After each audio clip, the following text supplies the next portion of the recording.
Welcome, everybody, to the PodAskew Podcast. I am CJ, and with me always, my hetero life mate, Rico. Hey, buddy, what's going on? I need coffee.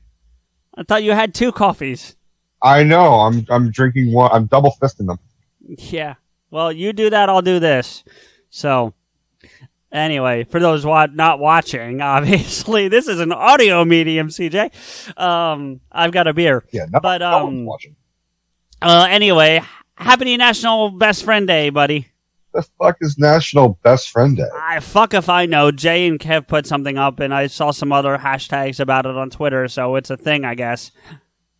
I think there are some calls I need to make. Well, happy fucking National Best Friend Day. I didn't know. Why the fuck is that a national holiday? Oh, hell if I know. There's National fucking Pancake Day. It was like 3 weeks ago. What the fuck? Are you serious? Yeah. National fucking Pancake Day? Dude, if you go online and search national days, there's something almost every fucking day. Some of them are worth some shit, some of them not so much. But pancakes? Dude, it made IHOP do 3 stacks of pancakes for 99 cents, so hey, there's a bonus there. Did IHOP learn to fucking stay with the P for IHOP, not the fucking B for International Hospital bullshit? It was a marketing stunt, and it went awry and bad and all those things. Yeah, that was one of the worst. I mean, just the name. To be fair, IHOP technically shouldn't sound... Look, anyways, I don't want to fucking argue about fucking pancakes. So, But happy National fucking Life Mate Day. Yeah. So, what's been going on, man? You doing all right? I'm feeling a little bit better. I had a really bad migraine for about a week. And it was almost 10 days, wasn't it? Yeah, it's been a while. But I've been gradually feeling better. Sue. Don't do that. It's been a while. Yeah. You know that's why Kev stopped doing it, right? No. All right, they were going to use that because, all right, for those who haven't seen Tusk, there's a scene in there where they're recording a podcast of sorts, because it never gets released as a podcast, but it's the 2 actors recording their podcast for the movie. And they were going to use Kev's thing where he goes, "It's been a while," like you were just doing. And Stain caught wind of it and threatened suit. And then that made them go back and listen to all his shows and told him if he didn't stop doing it, they were going to start suing him going forward. That's why he doesn't do it anymore. Well, I'll just amend it and go like, "It's been a long time." Yeah, there you go. So anyway, my migraine was really fucking with me, and it was really affecting my sleeping. Where I was don't sleeping. Sleep well to begin with, so yeah, I already have erratic sleeping, anyways. Where I can't get to sleep till like 5 or 6 in the morning on average. I mean, my job usually starts around 4 o'clock, so some people have given me shit, be like, "You don't have insomnia, you just never got out of that teenage period of you've got to get the fuck up and go to work. You don't have a job where you have to get up at 7:30 and go to work by 9, So I'm sort of trapped, but I was always that. I was, even as a little kid, right. I was always up really late, but it got really bad the other day. I went to visit my mother and, do some laundry and hang out with them. I haven't seen them in a while. I'm not going to do it again. Yeah, please don't.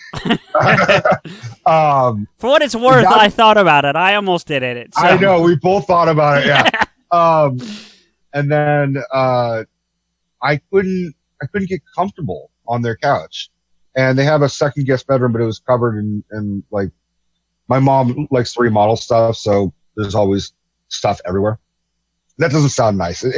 She was remodeling the guest bedroom, so she hadn't cleared off the bed. Right. And so I couldn't sleep, and I was like, I finally managed to conk out, and then my mom woke me up like an hour later. Oh. And she's like, "Hi, how do you feel?" And I'm like, "I feel like shit. Why'd you wake me up?" She's like, "Did you sleep?" I'm like, "No, I didn't sleep. Why'd you wake me up? Why'd you wake me up? Why'd you wake me up?" And she's like, "Well, why don't you go upstairs to my bedroom? You can sleep there." And I'm like, "Okay." So I go upstairs. Like 10 minutes later, after going to the bathroom, and she's in her bed, and I'm like, "Okay." So I'm just like, "All right, I'm gonna lay down."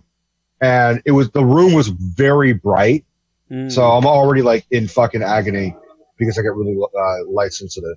Right. So I'm trying to sleep, and my mom is just snoring in my face.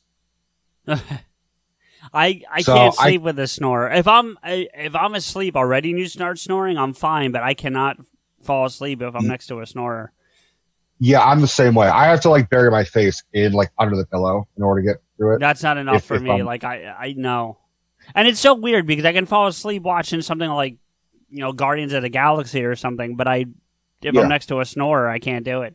There's something about just because it just fucking like yeah. It just wakes you. It could wake someone out of a fucking coma. Yep. My dad in particular could wake the fucking dead.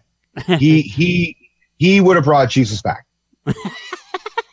from all the way in Oakland to fucking Israel, like 2,000 years ago, whatever it is. Well, I mean, they were around the same time. Jesus Christ! Oh, it's gonna be one of those episodes. All right, go ahead. So I didn't sleep most of yesterday. So then I had to work. Then I had to drive from my mother's house to work, and that's why I got my fucking awesome haircut and beard trim. I was good. like, thank you, I appreciate it. I know you were like, you need to grow that shit out, but I'm like, all right, I'll grow the chin part out. I told her not to fuck with that, but I had everything else. Trimmed. Yeah, no, it's a good look, dude. Really, it's yeah. It flows down. It really does. I looked at it. I'm like, my head looks like a balloon now. No, I won't. Like, I wouldn't say that. It goes into like an oval like point. Well, right. It looks kind of like a drop, like a drop of something. You know what? I'm gonna get you a skull shaver for Christmas. I had an electric razor, but I think my dad started using it, so he dulled the fuck out of it. Well, so that's why but this is specifically for the head, and it fits in the palm of your hand, so you can just like this. You're supposed to be able to, yeah. Oh, that'd be perfect. Yeah, all kidding aside, I probably won't get it for you for Christmas because I think it's like $200, but still. It's on the recording, man. Unless you edit this out, it's not a done deal. Well, I can, so there. Ha. Fuck you. Yeah. So anyway, so I had a whole lot of no sleep yesterday, and then when I got home, I had a second wind, which is always the worst part when you go no sleep, and then you just get that wire like I'm ready. Yeah. And then Steph and I were on the phone, and then she actually lullabied me to sleep because I'm usually the one who like lullabies her to sleep just because we're romantic fucking people like that. Yeah. I was like, Steph, why don't you lullaby me? And it actually worked. Like I kind of like she sang like a lot of Julie Andrews. Oh, okay. Like the last one she did that I actually kind of like nodded off to was Feed the Birds from Mary Poppins. Oh yeah. That's a good song. That's actually a good song. It's a good song. It's a really good song. And she does a great job at it. I mean, as we all know, Steph has got Steph's got some serious pipes. Yes, she does. And so I lulled off and then I fell asleep and then I woke up at 3 a.m. Oh. So I only got like 2 hours of sleep. And then I was messing with you. Yeah, well, at like 6 a.m. Yeah, that was many hours later. Yeah, I was trying to go back to sleep, then I ended up watching National Treasure 2. I like those movies.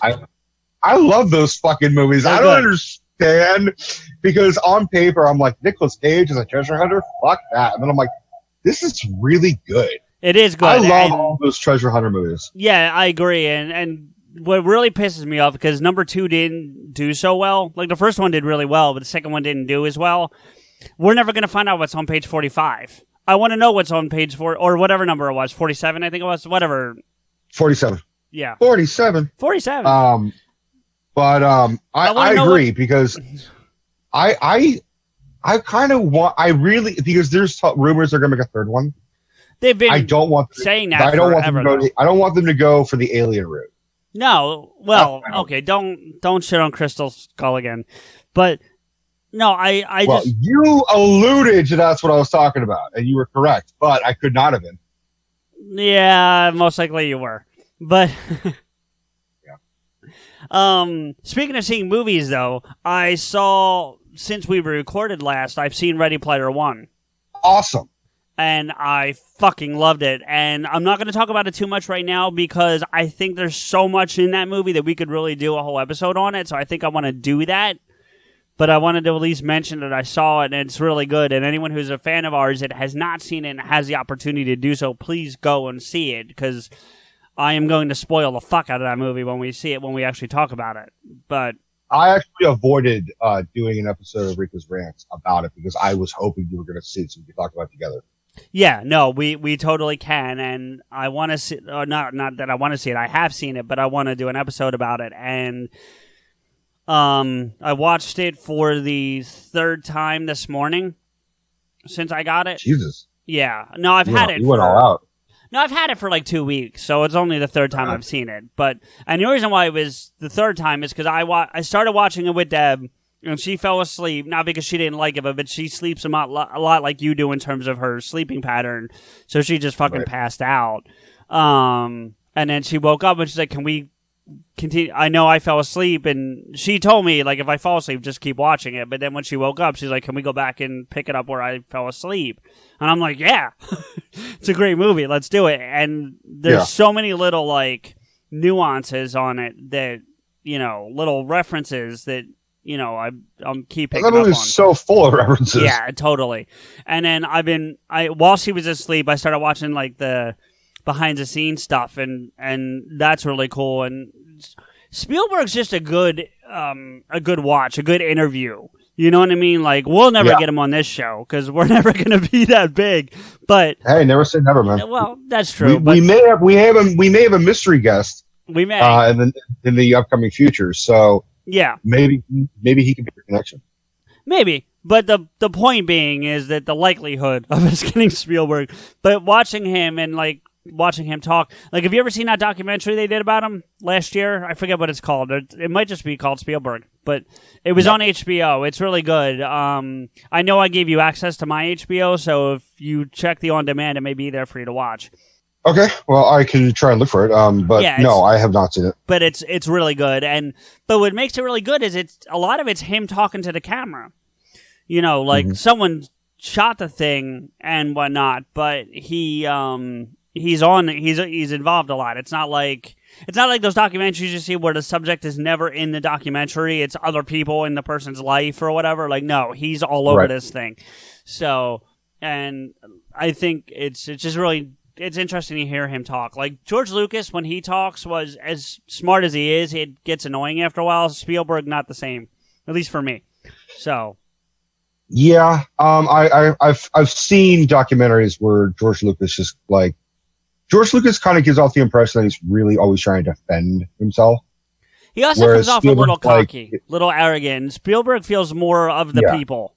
Do you know what I mean? And Spielberg is like, I know I'm a big deal, but I just do this because I love movies, whether I'm Steven Spielberg or if I'm just a fan of Sid. And George Lucas does kind of come off like, oh well, I did the best I could. If you don't like it, it's just too bad. I came up with something. You should love it. To be fair though, because he and Spielberg are so close friends, there's a big portion of that, or not a big portion, but there's a chunk of that documentary where they talk about the relationship with him and George, and you do to get a different perspective on George Lucas. So he comes across that way, but he's not, if that makes sense, because you get a nice little look into his life too. So I think it's whether he does it intentionally or not, I don't know, but he carries himself in a way that's not really him. So I do want to give George Lucas that credit where it's due, because I don't think that that's really who he is, even if that's how he comes across. So. But yeah, anyway, so speaking of giving you access to my HBO, actually, that also gave you access to something that I had recorded on my DVR, which I was fine with you watching because I did it for you to watch, and that's the roast of Bruce Willis that was on. Yeah. We don't need to get too much into it, but being that he is quasi the arch nemesis of our savior, the Hans Gruber of our Kevin Smith, John McClane. Oh, nicely done, sir. Nicely done. Thank you. Yeah. So that's someone that. So we talked offline about this a few times prior to this recording, because it was like 10 days ago. It was almost 10 days ago at this point, I think. The thing that it aired last week. Yeah, because we were supposed to record and I just couldn't do it. Yeah, no worries. No worries. We had enough material to still release episodes. But in any event, we talked about some of the people that should have been there. One of them that we both think is Kev. Kev should have been there, and he's not. Yeah. But I did find out, and you probably heard this too, because I actually talked about it on the show, is that it seems like the person being roasted is the one who invites for the most part, invites the dais. So, for the most part. So that he wasn't going to invite Kev. There's no way. I think the roastee gets the final say, but also at the same time, I'm kind of like, of all the people he approved Dennis Rodman. Like that was such a. There's always that on every roast where there's like, okay, comedian. Okay, this is the friend. This is the ex-wife. This is someone who worked with the person. And then there's someone completely out of left field, like the situation from Jersey Shore or Dennis Rodman. And at first it was Martha Stewart. That was the one I was like, really? Martha Stewart? Yeah. And then now she's like, okay, she's just sort of an unofficial roaster. Well, or at this point, official. The one that I liked is the one that called himself out, and that's that El Rey, whatever, the African-American comedian that got up there, and he was like, why the fuck am I here? Yeah, Lil Ray. Lil Ray, that was it. Thank you. Dude from Get Out. Okay, yeah, I haven't seen Get Out, so I wouldn't have known. Dude, I mean, I know that he's so good in Get Out. He says his line in it from Get Out. Oh, does he? Okay. I'm TSA, motherfucker. All right, I'm motherfucking TSA. That's funny. Yeah. So, what the hell did I just do? Well, the big surprise for me was I was surprised of Edward Norton. Okay, hold on, he's calling me again. Yep. Pause it. Hold on. I think you're lagging. That's why I didn't see the signal. So it's gonna fuck up. We're gonna do it again. Take two. Just let me get you back. Hang on. Okay. So one of the things that really surprised me was how Edward Norton was on. And I knew they were both in Moonrise Kingdom together, but I never in a million years would think Edward Norton would be on the dais. And actually, I mean, he killed it. He did a fucking amazing job. Well, wait a minute. He spent the whole time talking about himself, though. But that's Edward Norton. Yeah, but see, that's... I don't know. The best part of the Ed That's Norton the joke. No, it didn't feel like a joke, though. That's the thing. Maybe you're right. Maybe I was just being too critical. But, like, my favorite part of the whole thing with Ed Norton was honestly the part where Joseph Gordon-Levitt was introducing him. And he was taking all the shots at the Marvel shit about how he got kicked out of Hulk, basically. Yeah, I thought I wanted more of that because... Yeah. Well, I mean, it kind of ties with what I was talking about because Edward Norton is very self-aware that he is very difficult to work with. Like, did you see Birdman? Yes, once. So I don't remember a lot about it, but I did see it. The character he plays in Birdman is basically modeled after him. Yeah. Which is like super method, super difficult, super like taking acting to a whole new level. And I love Edward Norton as an actor. He is a phenomenal actor. Yeah. Fight Club's one of my favorite movies. Love that fucking movie. Fight Club I do like that joke. Like, oh my God, you were so sexy in Fight Club when you were Brad Pitt. Yeah, that was because you don't like Nikki Glaser. Normally I think she's fine. I've actually. Or was it was the joke she made? Very funny. It was that Robin Williams suicide joke that really just like, oh, fuck this bitch. Yeah, I get that, but, here's the thing. But, wait, hear me out, because there's two ways to think of it, and one of them's your way, and I'm not finding fault with that in any way, because I totally get where you're coming from, and I'm not saying you're wrong in any way. But there's another way to look at it. One is your way, the other way is the right way. Well, no, I'm not going there. But the other way is Robin was a little blue. Well, no, he wasn't a little blue. Robin was a blue comedian. Like, if you see Robin Williams stand up, it's fucking rough. Yeah. In the best way. Like, it's hysterical, but it's rough. And that's the kind of joke Robin would have made. What? But it was never cruel. No, and I didn't think the joke was cruel. It borders on insensitive, but I didn't feel like it was cruel. You know what it reminded me of? It reminded me of another it would remind me of another comedian on a roast that made a fucking joke that was just too far. and it was Amy Schumer. Yeah, you already know what I'm going to talk about. It's Amy Schumer talking to Steve-O when they were doing the roast of Charlie Sheen. Right. And she made a joke being like, Steve, I just want to say I'm really sorry that your friend Ryan Dunn passed because Ryan Dunn had just died in a car accident. And she said, we're all really sorry that Ryan died. We're all sorry that it wasn't you. And that is just like, it's the same type of thing. Both Amy Schumer and Nikki Glaser are very funny. And I've laughed many, many times. But there is, when someone has personally died of a friend, death is, you can joke more or less about anything. And I am an advocate of that. Sure. But when it's that fresh, when the wound is still not fully healed, and Robin Williams, the magic of Robin Williams was that he was kind of a friend to all of us.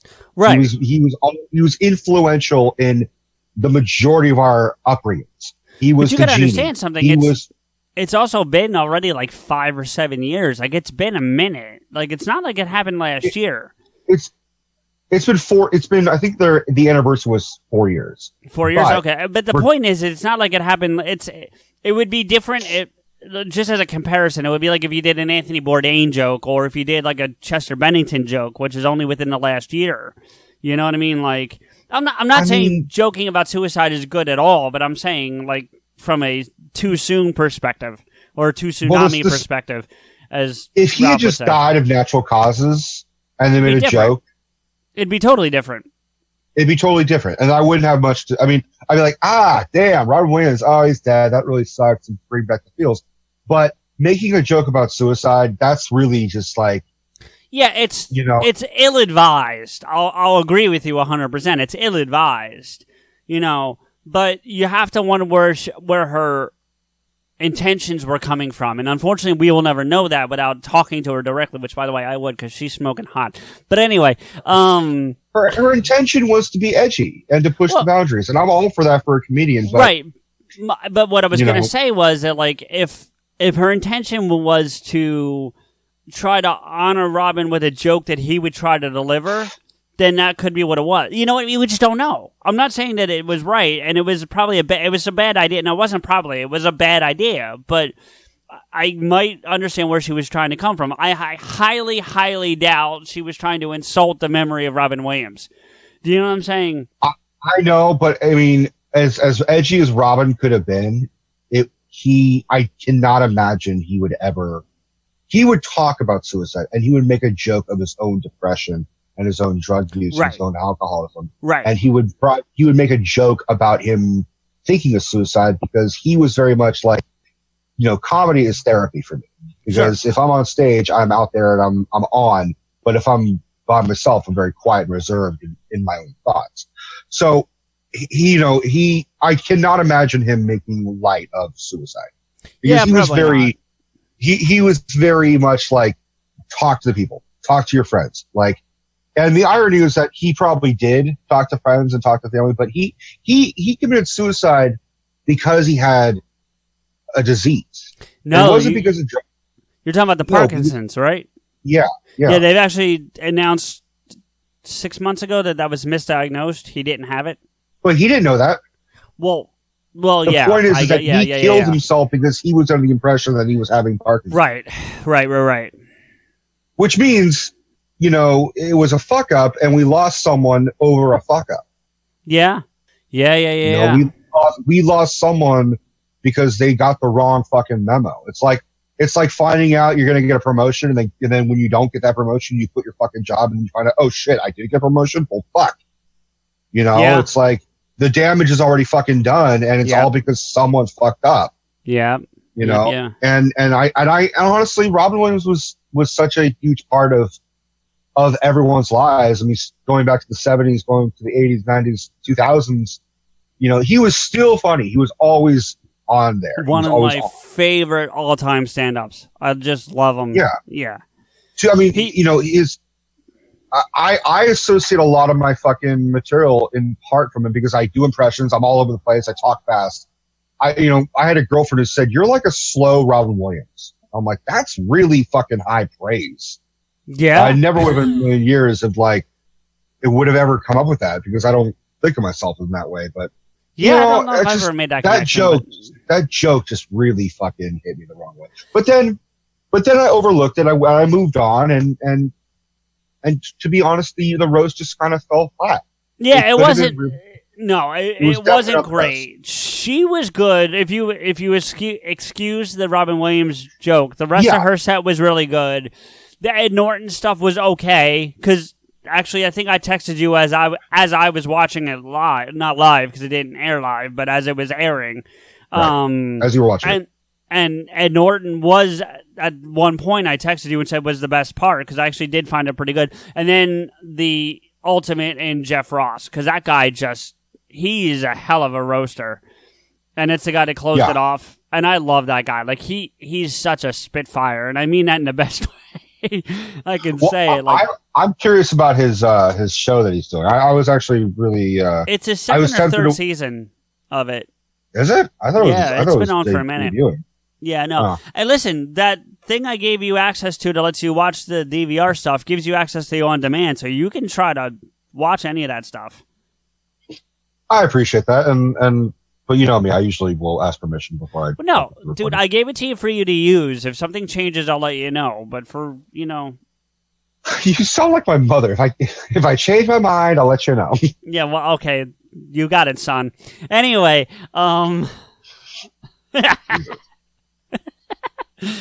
speaking of kids, the next thing I wanted to talk about that I watched was Baby Driver. No, I know it's been out for a minute, but I hadn't seen it yet. Yeah. Have you seen it? I have. Okay. So can I give you my rundown? Well, I'm afraid it's going to tie into what I want to say, so probably not. You tell me. You tell me. Because there's watching the movie brought up what I want to talk about for this week's episode, and it's going to spin off into some other topics I also want to discuss, but it's a good way to start. So first I want to talk about the movie real quick. Like the movie a lot. There are people I know that know me that thought I was going to love the movie because I love like the Fast and Furious movies because I love cars. I'm a car guy. I pay attention to cars. Like I watch Top Gear and those kinds of shows. Like I'm a car person. The only reason why I don't work on cars is because with my disability, it makes it a little difficult for me to do like fine motor stuff with engines and whatnot, but I would love to have that ability, honestly. So I watch a lot of car stuff, and I watch, and then I also love music, which hasn't been will have been released by the time this comes out. But I love music, and we did an episode with your friend Dustin that's coming out, or will have been released by the time we put this one out, but where we talk about music, so you guys will get a chance to hear that too, or we'll have heard it, hopefully. So there were a lot of people that thought that the combination of the music in that movie plus the driving, that I would really, really like the movie. And I did. Not enough that I think I want to go buy it or anything, but I did enjoy it, and I certainly wouldn't be like, oh God, Baby Driver, if someone like had it on, or if, we're flipping through channels and it was there. But I liked it. It was good. I know someone that thinks it was a little too gory at the end. I personally didn't have a problem with it, but, it was a little unnecessary, but I wouldn't say it was too gory, but it was a little unnecessary. But it brings me to what I want to talk about. And if this hits your review, let me know. And if not, we'll stop my point, let you do your review, and then come back to it. But I'm watching the movie, and it's probably about 5-10 minutes in or whatever. And no, I honestly did not know who was in this movie. I did not know any of the actors in this movie. I knew nothing about who was in this movie. The only thing I knew about it was about a guy who could drive, and it was music. That's really all I knew about it going into it. And Kevin Spacey pops up on the screen. And it really started to make me think, am I supposed to not like this movie now because Kevin Spacey's in it? Because you're not supposed to like Kevin Spacey now. And you shouldn't like Kevin Spacey right now because the stuff he did was despicable, and he's a horrible piece of shit for having done it. Well, for having allegedly done it, because he hasn't actually been charged with anything, and I don't want to get sued. But the point being is, if he's done the things that they're saying he's done, you're not supposed to like him anymore, and I can see why, because it's terrible shit. But does that mean that this movie and other movies we liked prior to the things coming out that involve Kevin Spacey that you liked, are you supposed to no longer like them? And that's what I really want to talk about, is like these things where these different, there's a whole bunch of people that have been accused of a whole bunch of shit. And are we supposed to no longer like... You can no longer like the person. I'm totally with that. But are you supposed to no longer like stuff that they were involved in because they were involved and they are horrible people? Well, because I have a similar outlook that you do, which is I was always a huge fan of Kevin Spacey. I always loved his performances.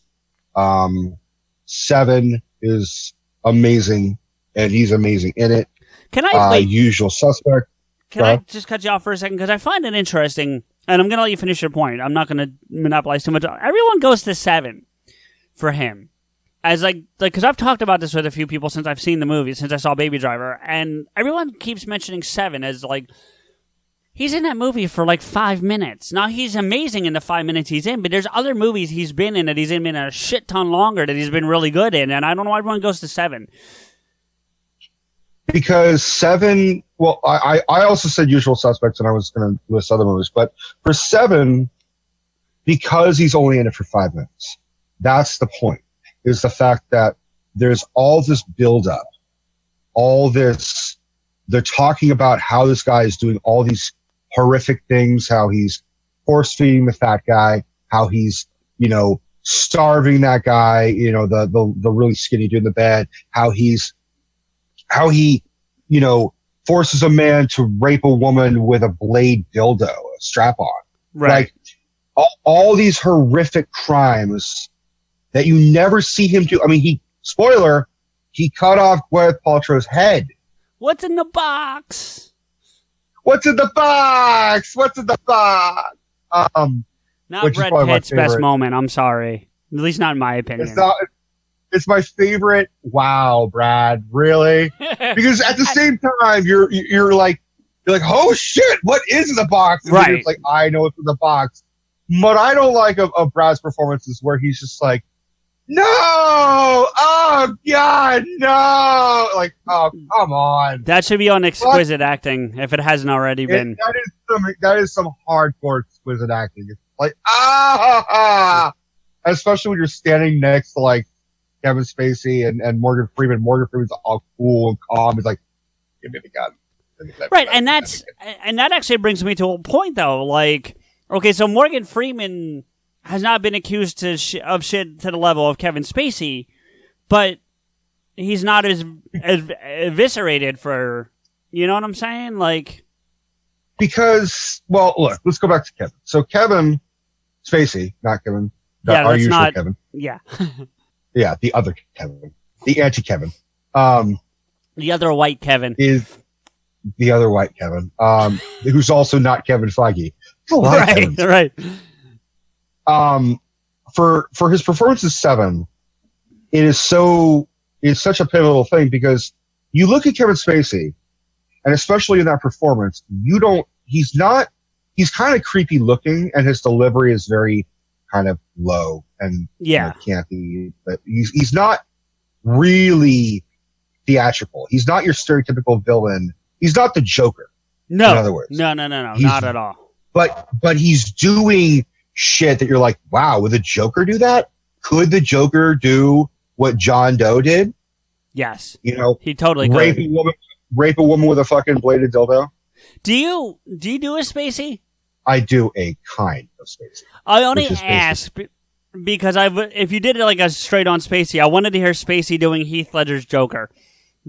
I could try. That's a challenge. Because I can hear Spacey going, do you want to know where I got these scars? Well, see, for Kevin Spacey, you have to sound like everything that you are talking about is beneath me. See, I can't do the timbre, but I can do the inflection, which is right. The inflection's it's like doing Chris Walken. Smart. No, Christopher Walken is all over the place. It's crazy. It's this. It's that. I like you. But Kevin Spacey is usually a flat note. Yeah, that's true. But I can do the cadence with Walken, but I can't do the voice to go with it. Right. The cadence of Walken is there's no punctuation where just fuck up ever. The spirit ever. But for Spacey, it's It's almost kind of just deadpan. It's just like, oh, you think I like listening to you? I don't. So, but every once in a while you get these explosive moments too, which are really cool about Spacey. You know, and we're not sitting here praising Kevin Spacey, but his acting is good. He's a good actor, and we can't take that away from him. Well, so my point was that you asked me if now we know that it's not alleged. He didn't deny it, but he also basically kind of confirmed. He said, I have a problem with alcohol and I'm also gay. That's not what we're talking about. We already knew you were gay. It was already kind of obvious. Well, it wasn't obvious, but we already it was the suspected open joke of Hollywood. Yeah.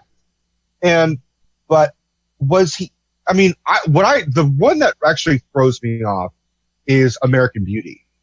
Because in American Beauty, he is the protagonist. The majority of his movies, he is an antagonist or he's an unlikable character. That's true. I got to give you that. Well, with the exception, there's another one I can think of where he's a protagonist and he's a likable character, and that's K-Pax. He's not always a villain, but K-Pax, Pay It Forward, he's really good in that. But dude, that movie is so fucking hard to watch. I watched it once. I never want to see it again. Like, that's one of those ones, and it's not that I think it's a bad movie, but I just never want to put myself through that again. What's fucked up is I had no idea where the movie was going, and then Haley Joel Osment takes over the Sixth Sense role at the end of that fucking movie. Basically. Yeah. So for American Beauty, even though he is going through these radical changes, you are kind of rooting for him, even though you're like rooting for him to fuck a underage girl. It's weird. It's a really weird movie. Yeah. Because like, I want you to change. I want you to pay yourself. Yeah, keep working out. Smoke some pot. Buy your car that you always wanted to buy. And then you're like, wait a minute, he's trying to fuck like someone who shouldn't try and fuck. And that makes the performance and overall the whole movie, that's the only movie that really affected me. Because Usual Suspects, he's a bad guy. Seven, he's a bad guy. I think a pedophile is a fucking bad guy. But for somewhere he's a hero. Baby Driver's a bad guy. Yeah, I mean, like, no, but I get your point, Rico. But at the same time, like I'm having a hard time separating the man from the role, and it sucks because like there's another movie he's in. It's not as well known. You probably know it because you know movies like Nobody's Business, and I mean that as possibly as I can say it. But the Midnight in the Garden of Good and Evil with him and Cusack. I love that fucking movie, and he is a prick and a motherfucker in that movie. I've never seen it. I had read it a lot at work, but I think I own it, but I've never seen it. He all right, without spoiling anything, he plays a gay man who gets accused of murdering his lover because he's worried about his boyfriend finding out that he had this side piece. Or no, about people finding out he was gay because he was living like a straight lifestyle. So he killed his lover to hide the fact that he's gay. Because he threatened to out him. Yeah, the lover threatened to out him. So he killed him. Who plays his lover? I'm curious. Some kid. Like, he's not on. I'd have to look him up. Some kid? No. But like in the movie, the characters, Kevin Spacey's character is like in his 40s, and the guy he's fucking is like in his 20s. Like, it's not a kid, but you know what I'm saying? All right. Yeah. It was a poor choice of words on my part. So sorry about that. Well, it also makes the title Baby Driver really kind of like, ooh. Right, but that's because the character's name is Baby, though. You know what I mean? Like, you know that when you watch it. Is kind of a stupid fucking name, if I'm being honest. Well, sure. But it fits. I think they did it for the music more than anything. But anyway, that's beside the point. Yeah. I mean, you and I are both fans of Kevin Spacey as Lex Luthor. My favorite Luthor of all time. Hands down. Right. And that's the thing is, I think Spacey's situation, first off, there's no doubt in my mind that Hollywood was aware of it. Because Seth MacFarlane made a joke of it a long time ago. Sorry, Rico. I didn't mean to cut you off. But I have to go back and watch the movie now because I would have never picked it out to be this actor. The guy that plays the lover. Okay. It's Jude Law. Really? I didn't know that. I swear to God, I didn't realize it was Jude Law. Fucking Dumbledore. Well, yeah. I guess he's good at playing gay people. I don't know. Well, I mean, it makes the Sherlock Holmes movies a whole more different, doesn't it? Which, by the way, if they, because you sent me that, you didn't send me the article, but you sent me the picture of the article of the no shit Sherlock moment that they wanted, the Russo brothers wanted to shoot for Infinity War. And by the way, there's our, excuse me, there's our required Marvel reference for the episode, so we're good. Yep. But now at this point, if Jude Law is going to be Marvel, they need to find a way to get all four of them on screen at the same time. I don't know how they're going to do it, but they need to find a way to do it because you get Jude Law and RDJ, and then you get Cumberbitch and what the fuck's that guy's name? Martin Freeman. Thank you. What? Martin Freeman. Martin Freeman. Yeah, you got to get the four of them on stage or on screen at the same time now. But anyway, go ahead. You were saying. I don't know what I was saying. For Kevin, because I know you're alluding to, like, we wrote off Bill Cosby, right, and that changed every performance. Here's the thing: I tried rewatching the movie Jack with Robin Williams. And I had to. Such a heartbreaking movie. It's a heartbreaking movie. It was one of my movies that I watched a lot when I was a kid, but I had forgotten Bill Cosby's in it. Oh shit, that's right. I didn't until just now. Right. So I put it on, and I'm thinking, yeah, Robin, maybe it's time. Maybe I can go back to a Robin Williams film and not fucking cry my eyes out. Spoiler, I fucking totally cried my eyes out. But then I was just like watching it, I'm like, oh my God, fucking Bill Cosby's in this shit. What the fuck? Right. And it made me think what you're talking about is it possible to separate the man from the method, from the work, from the movie magic?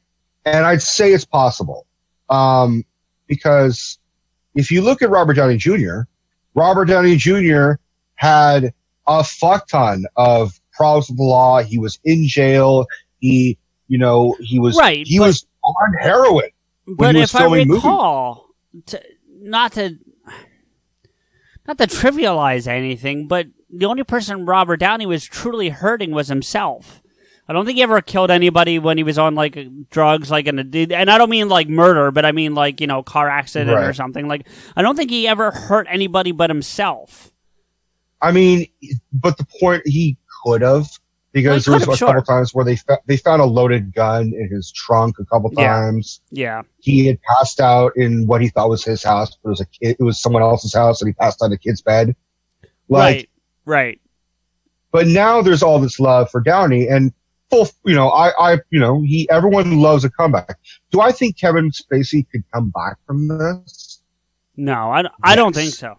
You think so? Do I think I think he can, if he handles it properly. Mm-hmm. But he has to own up to it. Well, but he's such an arrogant fuck. I don't think he could. Right, and here's the other thing, because I'm going to go back to something else we talked about for a second. That's Morgan Freeman, and hear me out. It's all going to make sense. But Morgan Freeman, from what I understand and what I've heard and what I've read, never really. Well, I want to choose my words cautiously.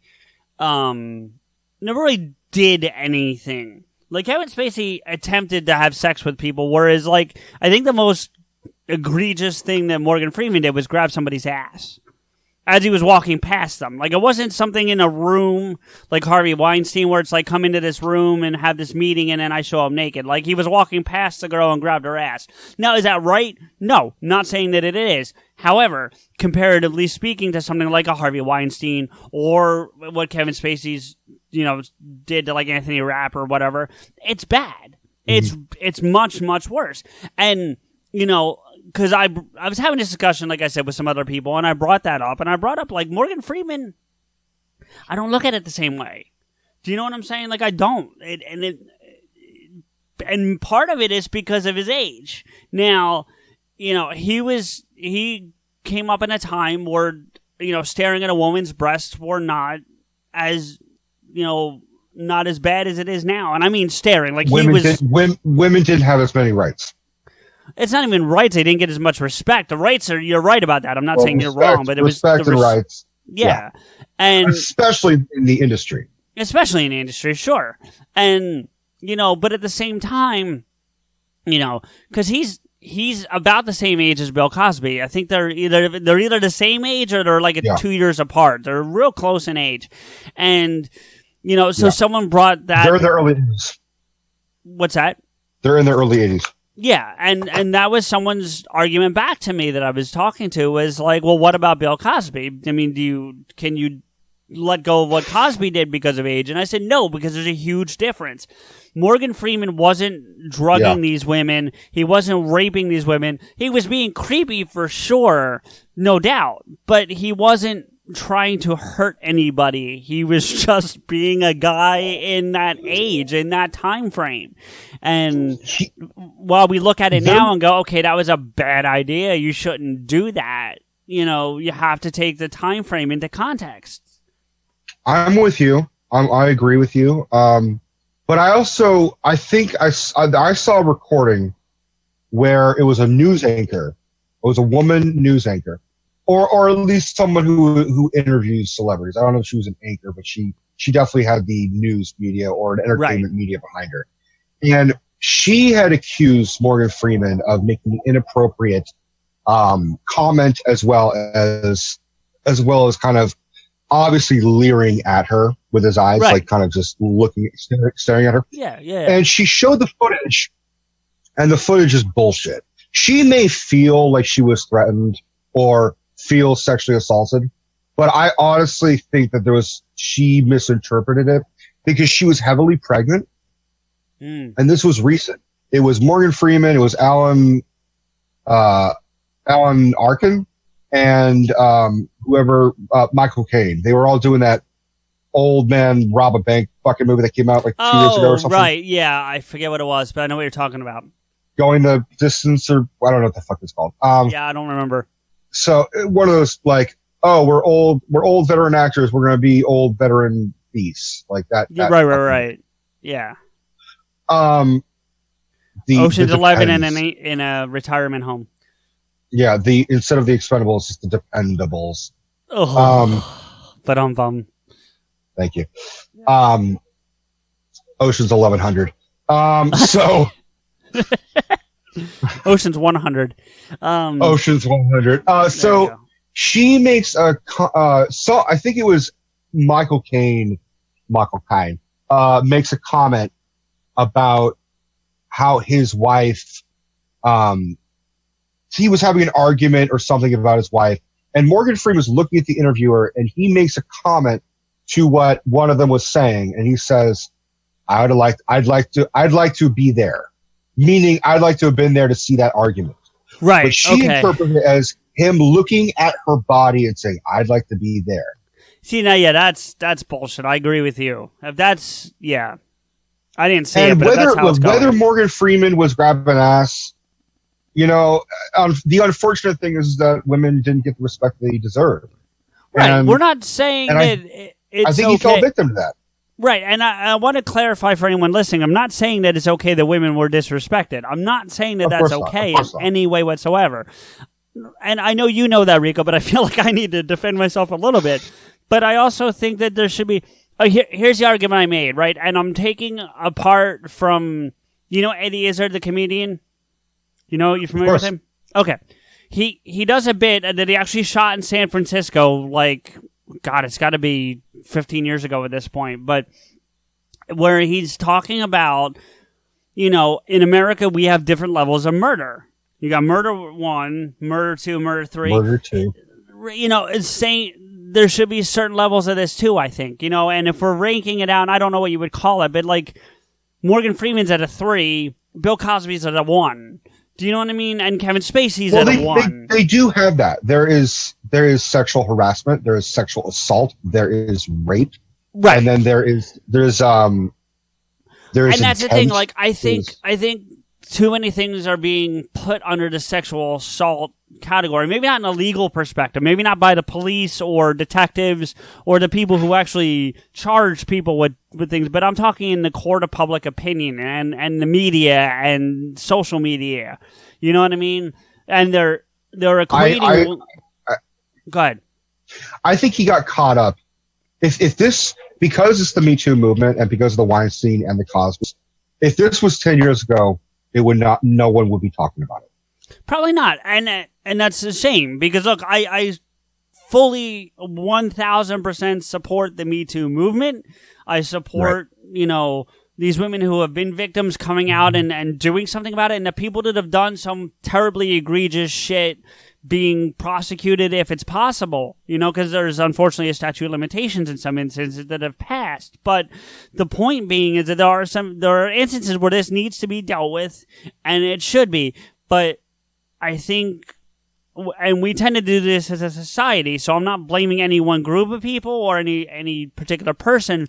We go from one extreme to the other. So now instead of everybody's innocent of this shit, now everybody's guilty, and there's no in between. Like Aziz Ansari is another good example of that. He thought he was on a date. It was a shitty date. Maybe he's a shitty person to be on a date with, not in a sense that he does something crappy, but maybe he's just not a good dater. Like the woman didn't have a good time or whatever. And you also have to consider.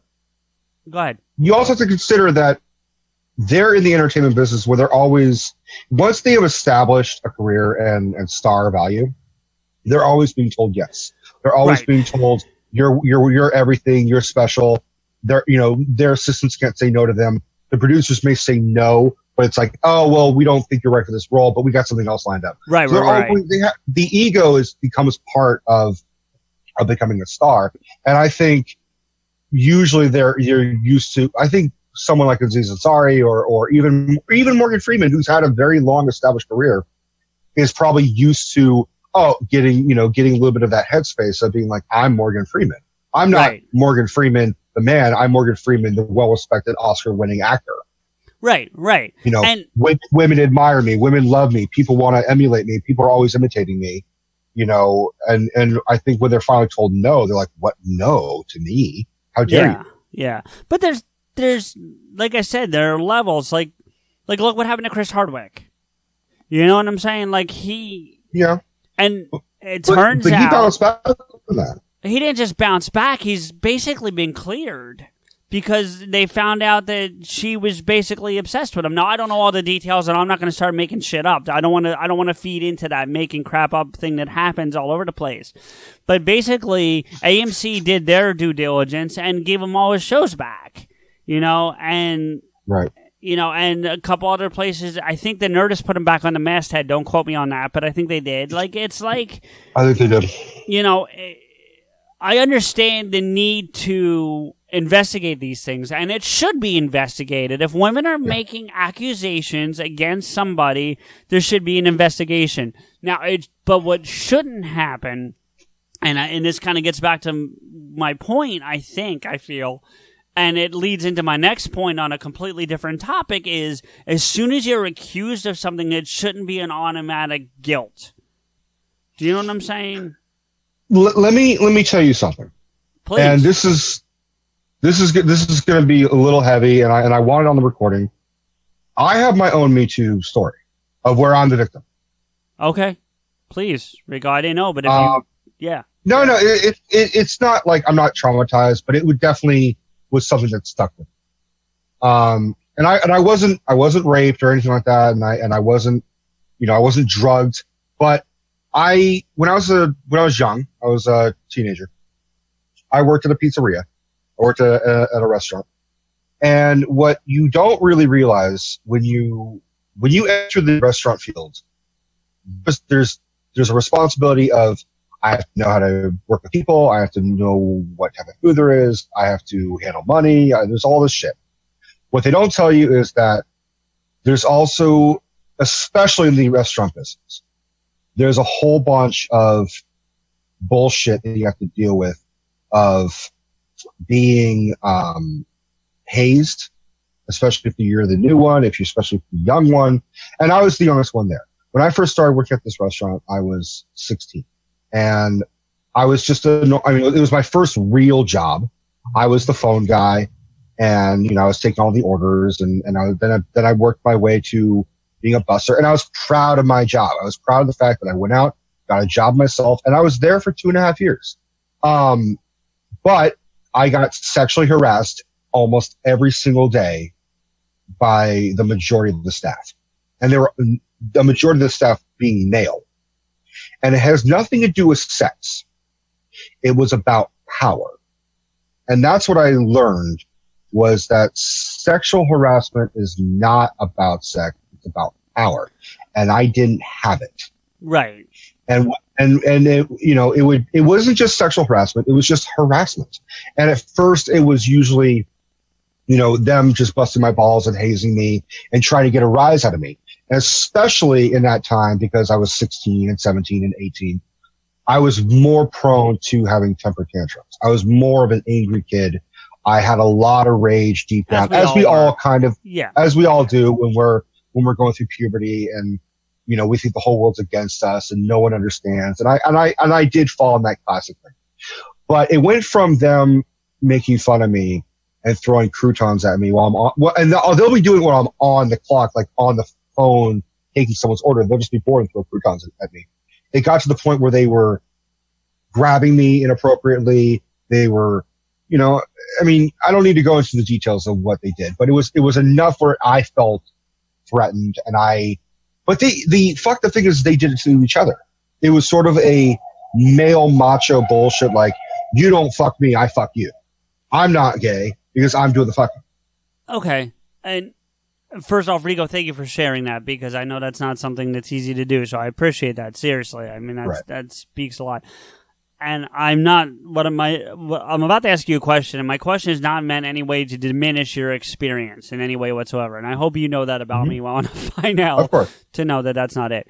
But like, my friends and I used to do stuff like cup check each other. Do you know what that is? Where like are you familiar with that expression or that term? I could more or less figure out. You basically walk up, and as you're passing them, you fucking backhand them in the nuts and hope they drop to the floor, and you get to laugh at them. Yeah, that's male stupidity. Right. And I've done that with my friends, and I've done that with my brothers have done that to me. Right. And so I guess my question is, was what was going on at that restaurant intended to be that, or was it more of like what you were talking about? And I'm not defending anything. I'm trying to ask. No. I know what you're saying. You're trying to rationalize it. I think what it was they did it to each other, and I think there was them trying to initiate me, and I didn't like it. Regardless of what their intent was, it should have stopped when I said stop. No, and totally no argument from me there whatsoever. This example that I gave of cup checking your friends, we were all friends, of course, and there's no harm or maliciousness, so that's why it never really stopped. So I totally get what you're saying, and it should have stopped, and that's the other thing about the Me Too movement. Look, women have always been disrespected more than men, always in this country. Yeah. So I'm not sitting here and saying that, there should be an equal playing field, but it should be in a sense that, like, Me Too doesn't have to be male on female. It can be, as you were describing, male on male, or female on female for that matter. Now, that probably doesn't happen as frequently, if ever, but it can be, like I said, it's not about sex. It's about power. Right. Whoever has the power is the one who can dominate. And the irony is that we had women working there too. And the men who were harassing me didn't harass the women, because I think they were smart enough to know this is a whole other playing field. If I harass a woman, I could go to jail. Well, so I think they settled on fucking with each other. But my point is that I had my bosses involved. I was trying to say this is happening to me on a regular basis. And they would do the most lackluster way of all right, you guys need to stop fucking with Rico. He doesn't like it. Shake hands. Let's move on. And then it got to the point where it finally culminated to me getting slapped in the face. Yeah, that's where, not that it was okay before, but that's where you cross the line. But by the way, all this was happening when I was a minor. Right. That's all true too. Yeah. So it got to the point where I finally, they were doing their usual fuck with me kind of bullshit. I was on the phone. It really stressed me out. And I tried a different approach, which was, instead of saying, "So leave me the fuck alone," and yelling at them, I went up to the instigator and I said, "Dude, please stop. I've had enough. I'm just begging you. I can't do this anymore. Just please stop." And I put my hand on his shoulder and I was like, "Dude, just please." And then he, I guess, interpreted that as me attacking him. And I was trying to look, dude, just, because it was all very male macho bullshit. Like he would claim I put my hands on him, but all I do was like I put my hand on his shoulder, like, please stop. Like, right. And then he slapped me really fucking hard. I mean, this is a grown man. This is like a man who's in his late 30s, and I was, 17 years old, and he bitch slapped me twice, hard enough for my glasses to fly off my face and actually land in a trash can. Like he made an impressive dunk. And and that changes everything. That takes it to a level of assault. Now remember, the entire time I wasn't keeping this quiet. I was telling my family. Right. I was complaining to my dad every night. I was complaining to my brothers. I was complaining to my friends, and they all more or less had the same outcome, which is, Rico, it's the restaurant business. You got to move forward. You got to just deal with it. It sucks. You just have to, they're hazing you. They're just trying to get a rise out of you. And they all, a lot of them said, you're going to deal with assholes at every job you ever have. You don't have to like the people you work with. Yeah.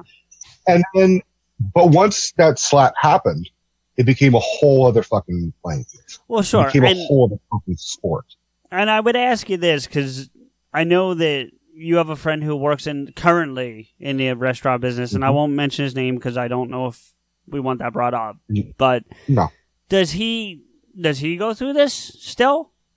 One of the more just heartbreaking things was my friend. I got him a job at this restaurant. So he and we didn't work the same days together. I think they were trying to make us not work together because they thought we would be distracted. So we worked separate days. He was going through similar shit, but he was he is usually very cool and calm and collected. So he just brushed it off and just laughed it off. So they stopped fucking with him. And he just he's like, oh, whatever. And he was also the same boat as me, which was, I'm young. This is my first job. I don't want to ruffle any feathers. I don't want to stir the pot. I don't want to cause any trouble. I just want to do my work, get the fuck out, which is how I wanted. I want to go to work, get my, do my job, get my money, get the fuck out. Right. And that was the heartbreaking thing, was that he was fully aware of what was happening.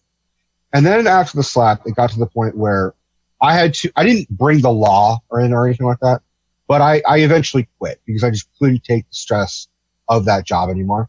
And then they had hired someone to make me working there more difficult. They hired a manager to really come down on me because I had made a report, and they had gotten, like, I had filed my father was really the main instigator of a lot of this. My dad was really, we need to get back at them. This is bullshit. No one hurts my son.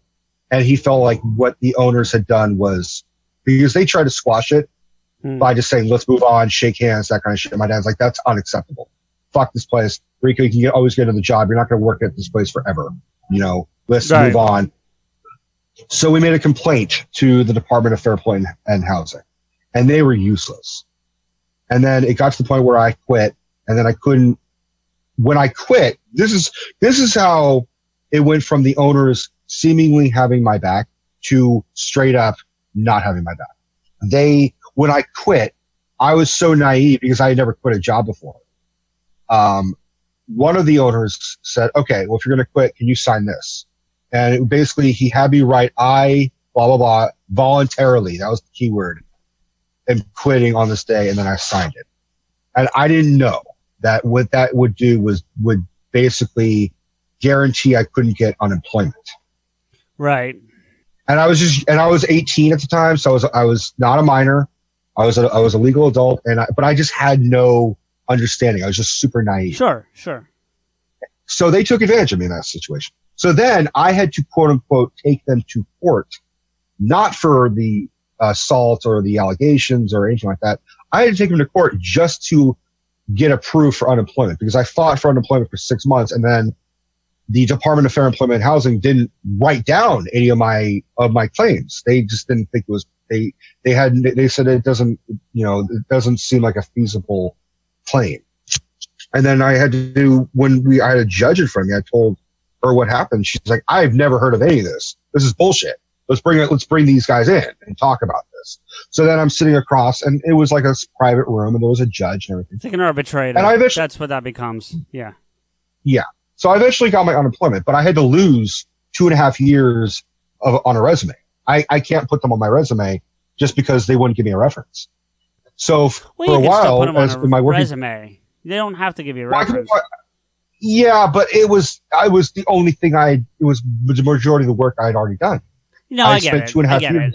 And I learned a lot, but I couldn't say, "Oh, you can't call them." And they say, "Well, why can't I use them as a reference? Why did you leave that job?" And I said, "Well," and I'm a very honest person, so there were times where I said, "Well, I didn't get along with some of the coworkers, and it turns out the owners didn't have my back, and then and I kind of tend to overshare, as you guys are now aware." No. My point is that it affected my friendship because he was working at the same place and he was like, I don't want to be involved with either side, which he and I have gotten over it. He and I talked about it it was sort of a damper in our friendship briefly where I said, you should have had my back. Why didn't you have my back? And he said, you're right. I should have had your back. I was just in my own fucking, mind frame. Look, I don't know him from a hole in the ground, and you're my friend, and you always will be, and that's what it is. But, to your point, you guys are both young. You didn't know any better. It's your first jobs. It's a hard spot to be in.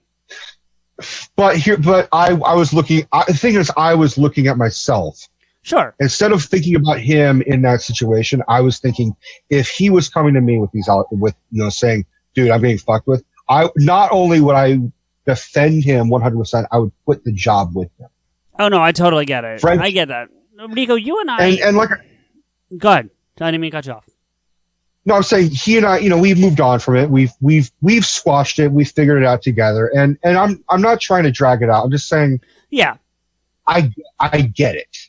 I get because when you're a male and you make your own allegation, a lot of people try to rub it and say, "Oh, act like a man, grow up, man up." Yeah, it's a lot of that male macho bullshit of like, who no one cares this is happening to you. Move on. But then it became assault, and then it was like a whole other fucking thing. Then all those people, my brothers, my father, were all like, "Oh shit, my brother, both my brothers and my sister, on separate occasions." All like said, "Rico, let's go for a drive," and we would pass by the restaurant. Like, "You want me to go in there and talk to them?"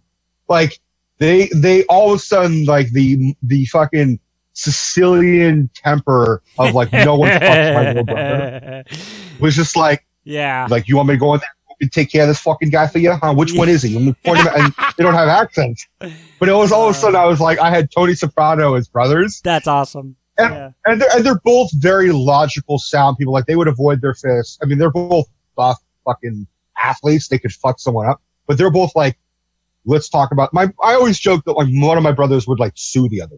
Like my brother would like, instead of like, I'm going to beat the shit out of this guy, like, I'm just going to fucking sue him. But all that lawyer bullshit went out of the fucking way. He's like, fuck that. No one slaps my baby bro. He was like, this is my little brother. And I was like, I know you weren't going for it, but I loved your Pesci right there a few minutes ago. That was pretty good. It was Pesci-esque. We'll put it that way. My Pesci's up here. Well, you know what I mean. Funny how. But, well, listen. You're trying to tell me fucking Pesci's over here? Going back to your point real quick about quitting with your friend, and this is not a shot at your friend anyway because I don't know him at all, but you and I are just cut from the different cloth, Rico. You know what I mean? Like, you and I are, because I'm in the same boat. I would have done the same shit. But you and I are just cut from different, you know what I mean? We're just different people than the average. And I'm not saying that's a negative on anyone else. It's just who we are. So, but I want to transition that into another, is there more to your story? Because I don't want to, please. It was incredible for you to share. That's basically, it's just, when the whole Me Too movement really started, it brought me back to... Sure. I bet. To my own thing. And I was kind of, because I don't want to take anything from the victims. No. Basically, I don't want to take anything from the women. And it made me question, like, can a man have a Me Too moment? Can a man first off, say Me Too? And bringing it full circle to the beginning of this with Kevin Spacey, the answer to that question is yes, because Anthony Rapp was the one that brought him out and brought in public what he did. So the answer to your question is yes. within reason. And I'm not saying that yours doesn't fall within that reason, but I'm just saying it's within reason, Right. Harassment's harassment. It doesn't matter the sex. Right. Or the gender. Exactly. And or the race. me too, in the sense that it's used, doesn't mean man versus woman. It just means harassment. It doesn't mean women only. It means me. Unfortunately, the bulk of the people affected by this are women, but it doesn't mean just women. So, but it does bring me into a next point. So we'll get to that. So that next point I want to talk about is, and it does, I feel like, kind of tie into this a little bit, what we've been talking about, is something else I've been noticing, and it's not just happening in the world of movies, but it does touch on something we're both passionate about, and that is holding people's past actions, or not even actions, comments against them. So here's what I mean. James Gunn has been removed from the director-writer of Guardians 3 based on tweets he put out 10 years ago. Now, there were jokes about pedophilia, if I'm correct. I haven't seen them, so I don't know. And that's not... Pedophilia and what? And rape. And rape, okay. And those aren't joking topics, but James Gunn originally came from and he didn't work for this organization, but he came from a National Lampoon's type of perspective where you go for that extreme. And 10 years ago, that's where you went for that extreme. We didn't live in a Me Too era. We didn't live in a era where, that kind of stuff isn't joked about as much. Does that make sense? And yeah. So, and it's not just happening to him. There's baseball pitchers that this week, and I know you don't follow sports as much as I do, but there were baseball pitchers this week that had to make public apologies about things they tweeted when they were in high school. And they're 25 years of age now. Now, they weren't about pedophile, but I think someone called somebody a faggot, and someone else used a racial slur. I don't know which one it was. And I'm not saying that any of those things are okay, but you have to also understand something. A lot changes when you're 16 to when you're 25. You grow up, of course. You learn a lot. I was talking about this with my therapist the other day, and yes, people, I go to therapy. I won't hide that. I go to therapy. Because of me. No, not because of you. Although you might have been what pushed me over the edge. But I don't have a therapist, so figure that one out. What's that? I don't have a therapist, so figure that one out. Yeah, right. What's that? You should have a therapist. If anything, CJ, you're my therapist. Hey, I'm here for you, but I'll send you a bill. So, in any event, I forget what I was saying. Fuck you. What did I say? You weren't paying attention either? Fuck you! No, you were talking about, shit. This whiskey just hit me. How does someone who doesn't smoke pot fall down a pothole? Seriously. Jesus, how did I do that? You were talking about, go ahead. Oh, I was talking with my therapist about, age. Yeah, they say your formidable years in life are from 2 to 5. That's your formidable year. They always refer to those as the formidable years. I would argue that yes, while those are formidable, your 16 to 25 is probably another formidable stage because you change a lot in those 10 years. I mean, I've changed a lot in the 10 years since 25 to I'm 38, so it's more than 10 years. But I mean, I've changed a lot in that time window. So, I mean, if you're doing life correctly, you're always evolving. You're always learning things. You're always changing. You're always getting, hopefully, better. I have this theory that we all have a midlife crisis every 5 years. Okay, that would make sense. So, from 1 to 5, when you hit 5, you're going from preschool to kindergarten, usually, or you're going to first grade. Yeah, and then all of a sudden, that's a big jump because when you're 5 years old, you've only had true consciousness for only a couple of years because no one has memories at 1. You have memories at the absolute youngest, 2.5 to 3. Yeah, so I would agree. When you're all at that point is I'm figure painting.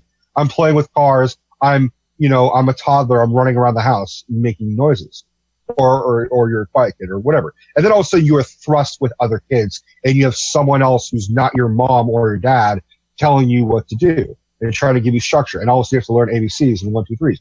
And a crisis isn't always a bad thing. I think it's just a big event. A midlife crisis doesn't necessarily mean midlife of your entire lifespan. It means your midlife of what you're dealing with in your life at that moment. And then when you hit 10, you're getting more. I mean, I can only speak for myself. When I hit 10, I hit puberty. I hit puberty very young. Wow, so I was already going through that type of crisis of not just what's going on. And I was developing. I mean, my voice dropped like hardcore when I was. Like that. Is that why you look like you're 40 when you're 27? Yes. Dude, I had fucking, I was able to grow, not a full beard, but I had, a chin beard at 11. Okay. A goatee. Yeah. Not a goatee. I mean, I had it was a shitty mustache, but I had facial hair. I started developing chest hair at, 11, 12 years old. And now you look like you're wearing a sweater. Yeah, I mean, I kind of, when I was younger, I kind of looked like Austin Powers. Okay, well, look, I'm sorry, Rico. We're still a comedy show, and I'm trying to keep some humor in it because it's been a heavy episode. Well, but there are things we need to talk about. It's been very heavy. Yeah, I look like Sean Connery's fucking fucked up nephew. Honestly, right now, Rico, all joking aside, and it's going to sound like I'm making a joke, but I'm not, but you really need to go look up what Kratos looks like right now in God of War, because you look like Kratos, and I mean that as much of a compliment as I can say it. You really do. I looked like Kratos more yesterday because I had a full beard, and it was down here. Yeah, but you still look like, it's a good look. Anyway, go ahead. Boy. Yeah, it's... Boy. So then when you hit 15, you're right smack middle of being a teenager, and everyone at 15 can tell you that being 15 sucks, especially when you haven't got your fucking license yet. And then when you hit 20, you're thinking, dude, I'm an adult, but 20-year-olds don't know shit about the world either. No, well, a 20-year-old is just an advanced 16-year-old. Let's back up for a second, because 15, getting your license is not a New Jersey thing. Your permit doesn't even hit until you're 16. You can get your permit at 15 and a half out here.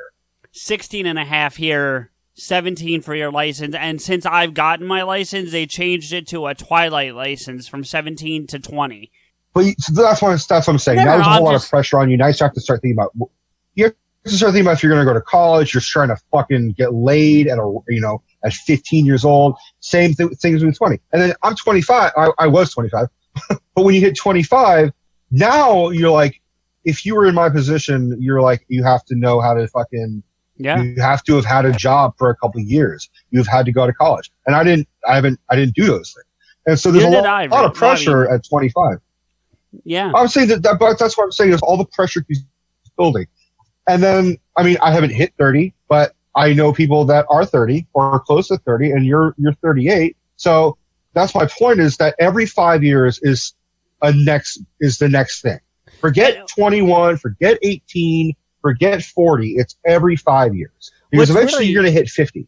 What's really interesting for me specifically is 25 is incredibly depressing, but 30 was a fucking party. So I don't know, but anyway. Here, I read this article where the cells in your body that are usually healing you, and if you fall off a fucking building, you could die, but your cells will actually are constantly healing you. Right. But those cells start to die when you hit 25. And everybody who has been 25 will tell you that it's true. You start to die at 25. Fantastic. Yeah. So you're good night, everybody. Have fun. No. So, but that brings me back to, yeah. Should you be held accountable for things that you do at that point 10 years later, 15 years later? Because we now live in a time and age where things that you tweet at 15, 16, 17 years of age, guess what? They're going to live out there forever. You know what I mean? The answer is no. For this James Gunn thing, Yeah, you have to remember the time period for him, because you brought up that he was part of I'm going to be edgy. I'm going to poke the wasp's nest kind of thing. On purpose, he was very much and not to be a jerk off, but to try to push that envelope to get noticed. That was the logic. Yeah, he was very much a provocateur. Was that how you pronounce it? I think that's close enough. I think after a couple shots of Jack Daniels, I'm allowed to fuck up the word. I don't think I would have got it better anyways. I just slow it down. So if this was 10 years ago, he was still the filmmaker that made the film Slither. Yeah. Slither is a fucked up movie. It doesn't have rape. It doesn't have pedophilia, but it is a fucked up monster movie, and it's full of gore, and it comes of a demented mind. And I mean, look, because we always talk about him, let's talk about Kevin Smith. The Kevin Smith we have now is radically different than the Kevin Smith we had 10 years ago.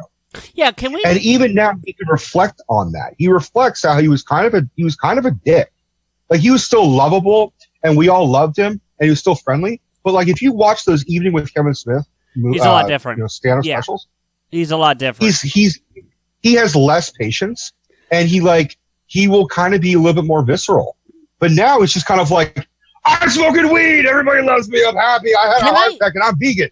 Can I stop for a second your thought process and I'm not going to call out by name, but can I call it the dumbass that really thought that there was a picture of Kev walking with somebody other than Jen that I the thing that I posted? So for those of you who don't know, Rico and I are friends because we met on a Kevin Smith fan page. It's called The World of Kevin Smith on Facebook, and that's how we met. That's how we became friends.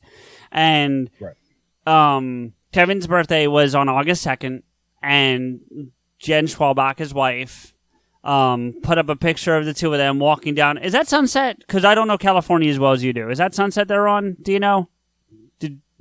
I don't know. All right, let's call it Sunset. I don't know, but she knows more Southern California than I do. All right, well, let's say it's Sunset for the purpose of conversation, but it doesn't really matter. They're walking down the street, and someone took a picture of them from behind, but it's not like a paparazzi shot. If I was to guess, Harley took the picture, but I'm guessing, at best. No, Harley's in New York or something right now.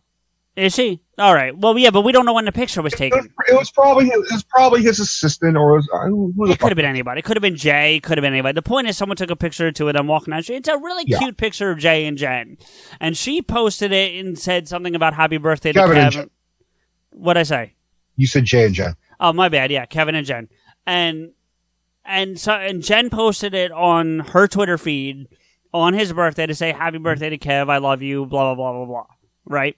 Right. And I thought it was a cool picture, and I didn't know if it was going to make it over to our Facebook page, so I copied it and I posted it on our Facebook page and just said that's true love right there, because they really do love each other. You know that. If anyone's ever listened to those episodes of Plus One, they truly love each other. It's really kind of awesome. Which is rare for the Hollywood industry.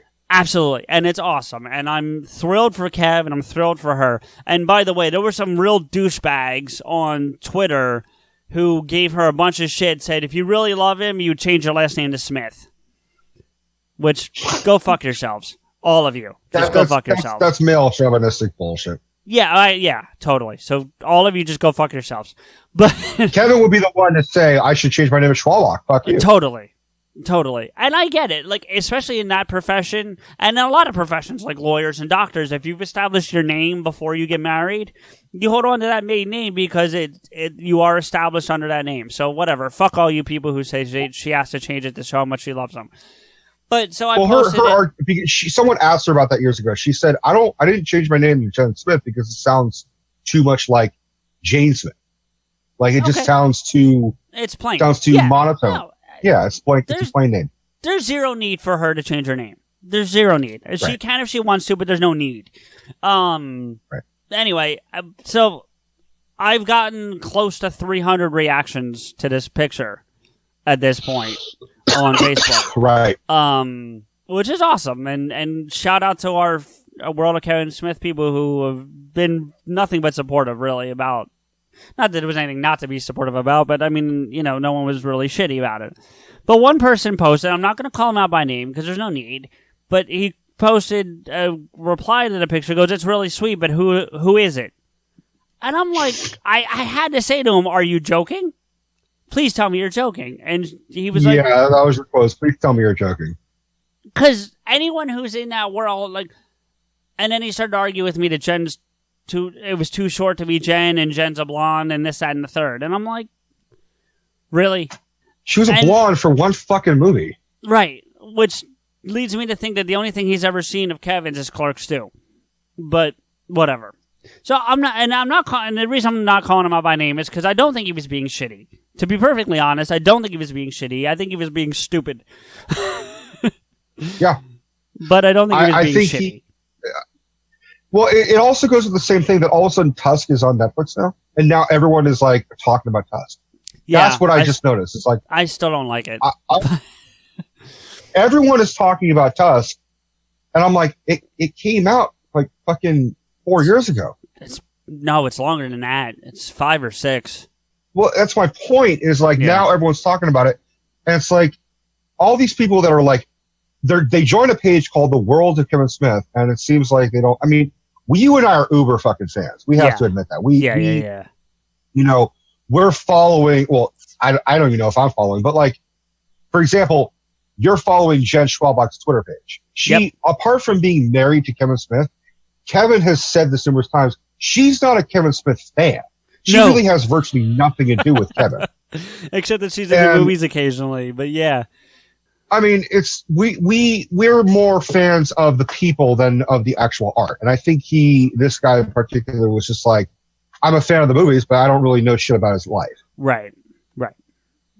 We would take it a step further where we're following Ming Chen. Yeah, I don't follow Ming because he annoys me. But outside of that, I ultimately won I don't want to use the word argument because there was no argument, but I ultimately won the discussion by saying, well, considering I got the picture from Jen's Twitter feed when she posted a picture to wish him a happy birthday, I think it's Jen. And he was like, okay, fine, you win. Yeah, his response was kind of shitty, like, okay, you win. It's like, well, you already won because he's just automatically fucking wrong, because his whole argument was like, well, she's not blonde. It's like, first off, fucker, people can dye their fucking hair. Right. And second of all, he said that she was too short. I'm like, she's not, she's taller than him, yes. I ultimately agreed with him right off that he is taller than her, because she is. But she's not substantially taller than he is. She's just taller than him. Right.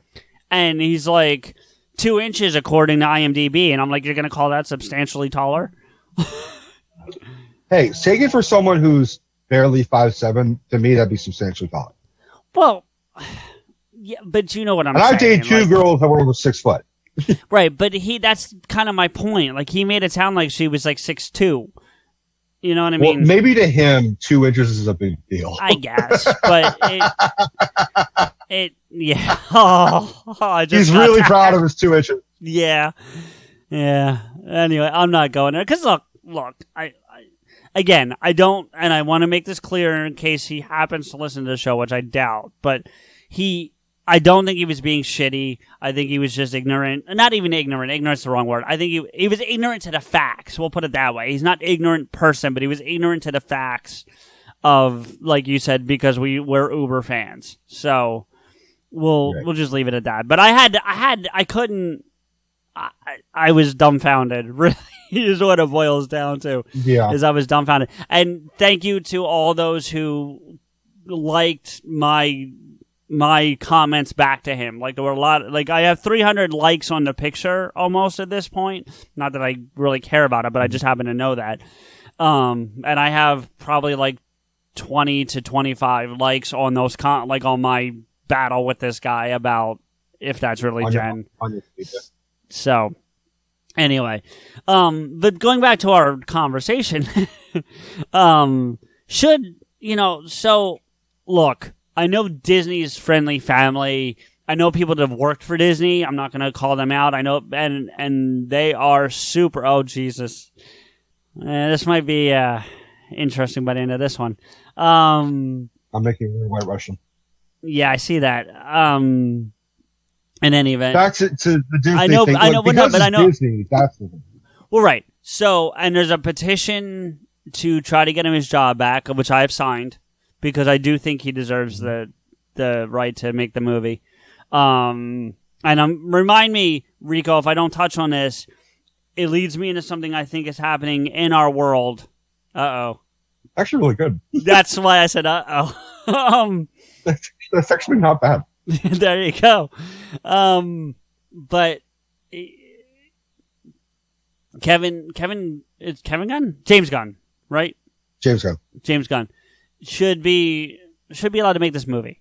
And, because, okay, I'm going to make a very provocative statement, but about Marvel, not about the things he said.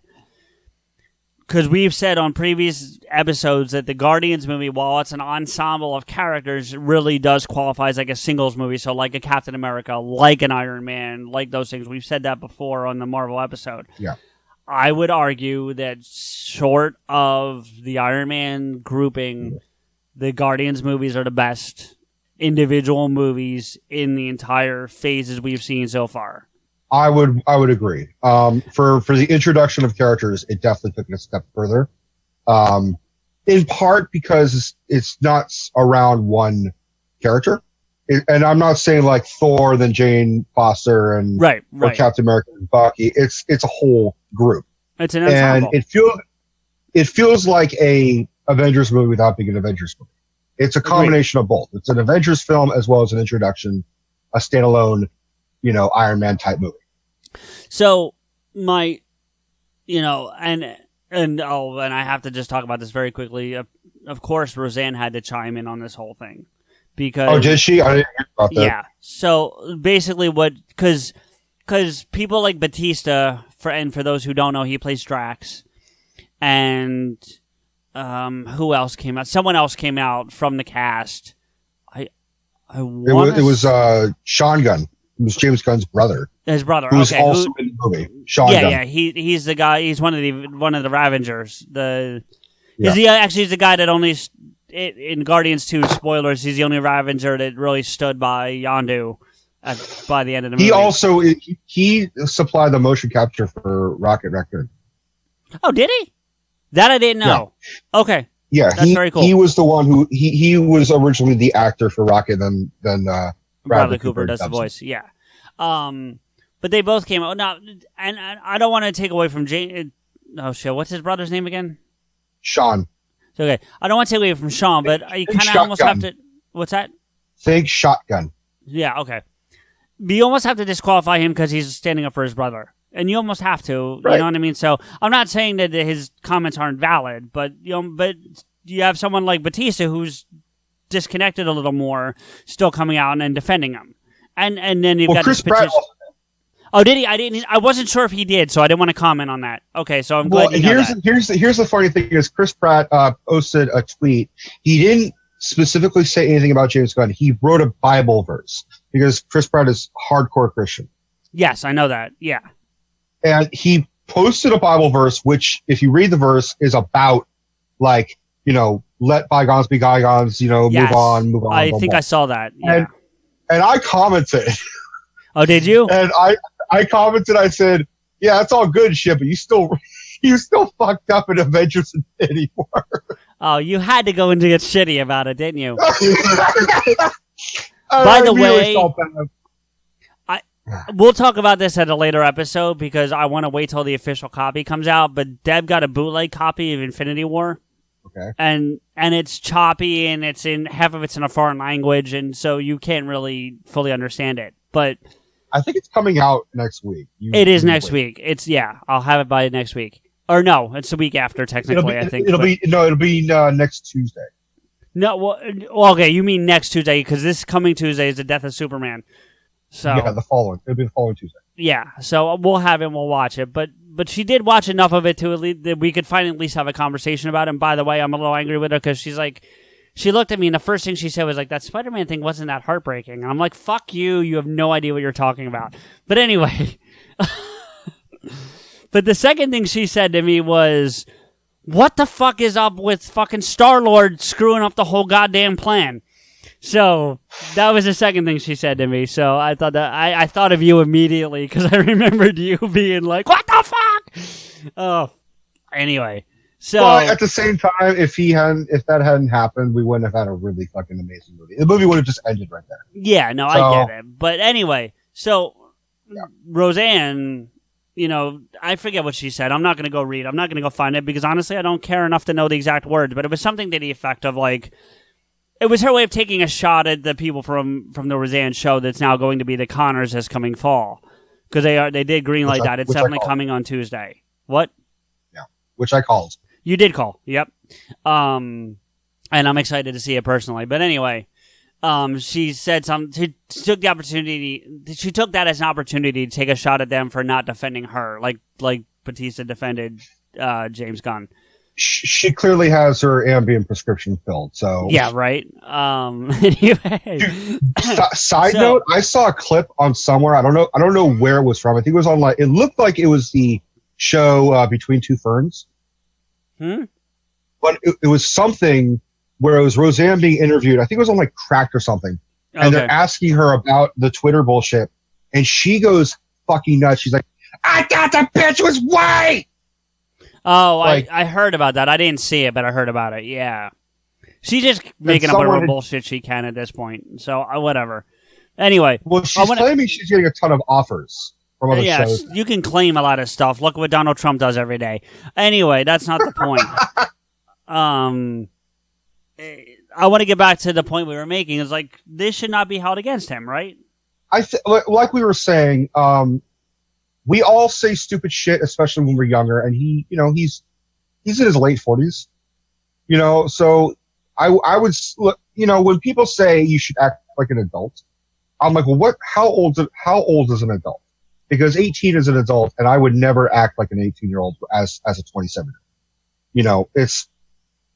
I know people that are 80 that do really stupid shit. And the irony is that when someone is old enough to know better and they still fuck up, that's what it's worse because they're old enough where they should know better and they still fuck up. When a 16-year-old or an 18-year-old or a 20-year-old or a 25-year-old says something stupid, you're like, well, he's young and stupid. So when they get old enough, they're not young, they're just stupid. And I think he made some comments, and I think it's hypocritical. I think it's hypocritical of Disney look, I know what Disney's agenda was, which was they're scared. They're in the middle of the Me Too movement. They're trying to be as appealing as possible. They're trying to be as defensive to people that they feel are not going to be publicly sweet. They're trying to end any controversy as much as possible. The irony is they created more controversy by firing him in the first place. They didn't say all these tweets, which are over a decade ago, were him being young and stupid. Let him make his apology. Let him eat his fucking worms. Let him say, I fucked up. I was young and stupid. But you also have to remember the person who brought the tweets to the surface is very anti-Marvel. It's also very anti-Disney. And also very anti-James Gunn and pro-Trump. It was a Trump supporter. It was those guys are just like, I'm going to stir up trouble because fuck the establishment. Right. Where it's like, anybody could find any tweet that anybody's ever said and try and ruin their career. But it's like, okay, I had a bad judgment call. Does that mean I deserve to have my career ruined? And I hate to be that person of being like, always bringing him up, but Robert Downey Jr. was a drug addict. Yeah. And now Disney's 100% behind Downey because he's making them money. And he's making the whole thing popular. But to that point, James Gunn made them a shit ton of money too. So well, yeah, but they're also, I think where James Gunn made a bad judgment call 10 years ago, Disney made a bad judgment call right now. Right. And I've also heard rumors that they're not going to rehire him. Right. No, I've heard that too. Which actually honestly, go ahead. I'm sorry, brother. Well, I know now the cast of the Guardians of the Galaxy would want to leave because they're all in support of James. They all think this is bullshit. And you have to take the fact that the entire Guardians of the Galaxy cast, crew, director, all that shit, they're now a family because they were in their own separate Marvel thing. Sure. They work together. But see, here's the thing that could happen is, I hadn't heard that they want to leave, and here's the problem, right? Here's Disney's response to that. I'm not saying this is what they've said, but this is what they could say, right? Y'all died in the Infinity War anyway. Peace. I mean, like, the only Guardian left. The only Guardian left is Rocket, and he's a CGI character. Okay, it's easy to wipe that franchise off. You could say Volume 3 is just dead, and move on. I mean, you could. Now I don't think that's what's going to happen, but you could, and you could do it very easily without much mess. You know what I'm saying? Right. So. Now, that actually leads me to the point that I asked you to remind me of not bringing, in case I didn't bring it up. Because I want to talk about this, and I want to go into a happier topic that's not related and kind of end this on a somewhat happier note. Because it's been a heavy episode. But our guy, Kevin Smith, has been hinting that he is writing... or involved with. He hasn't even said writing. He said involved with a major IP that's not his own, that will take up the better part of next year for him, and that we'll all get to see without doubt. Do you think there's any chance he's got his hands in that Marvel pot? No. Because because I think he released it on Facebook. Someone commented and said, can you at least tell us, let us know if it's Marvel or Star Wars or DC or something. And he said, it's not, and he volunteered. He said, it's not Marvel. It's not Star Wars. It's not DC. Honestly, if we're really being honest, it's probably the resurgence of that Buckaroo Banzai thing that he was trying to do a year ago. Do you think it's really that? Do you think, the way he's teasing it sounds so much bigger than that.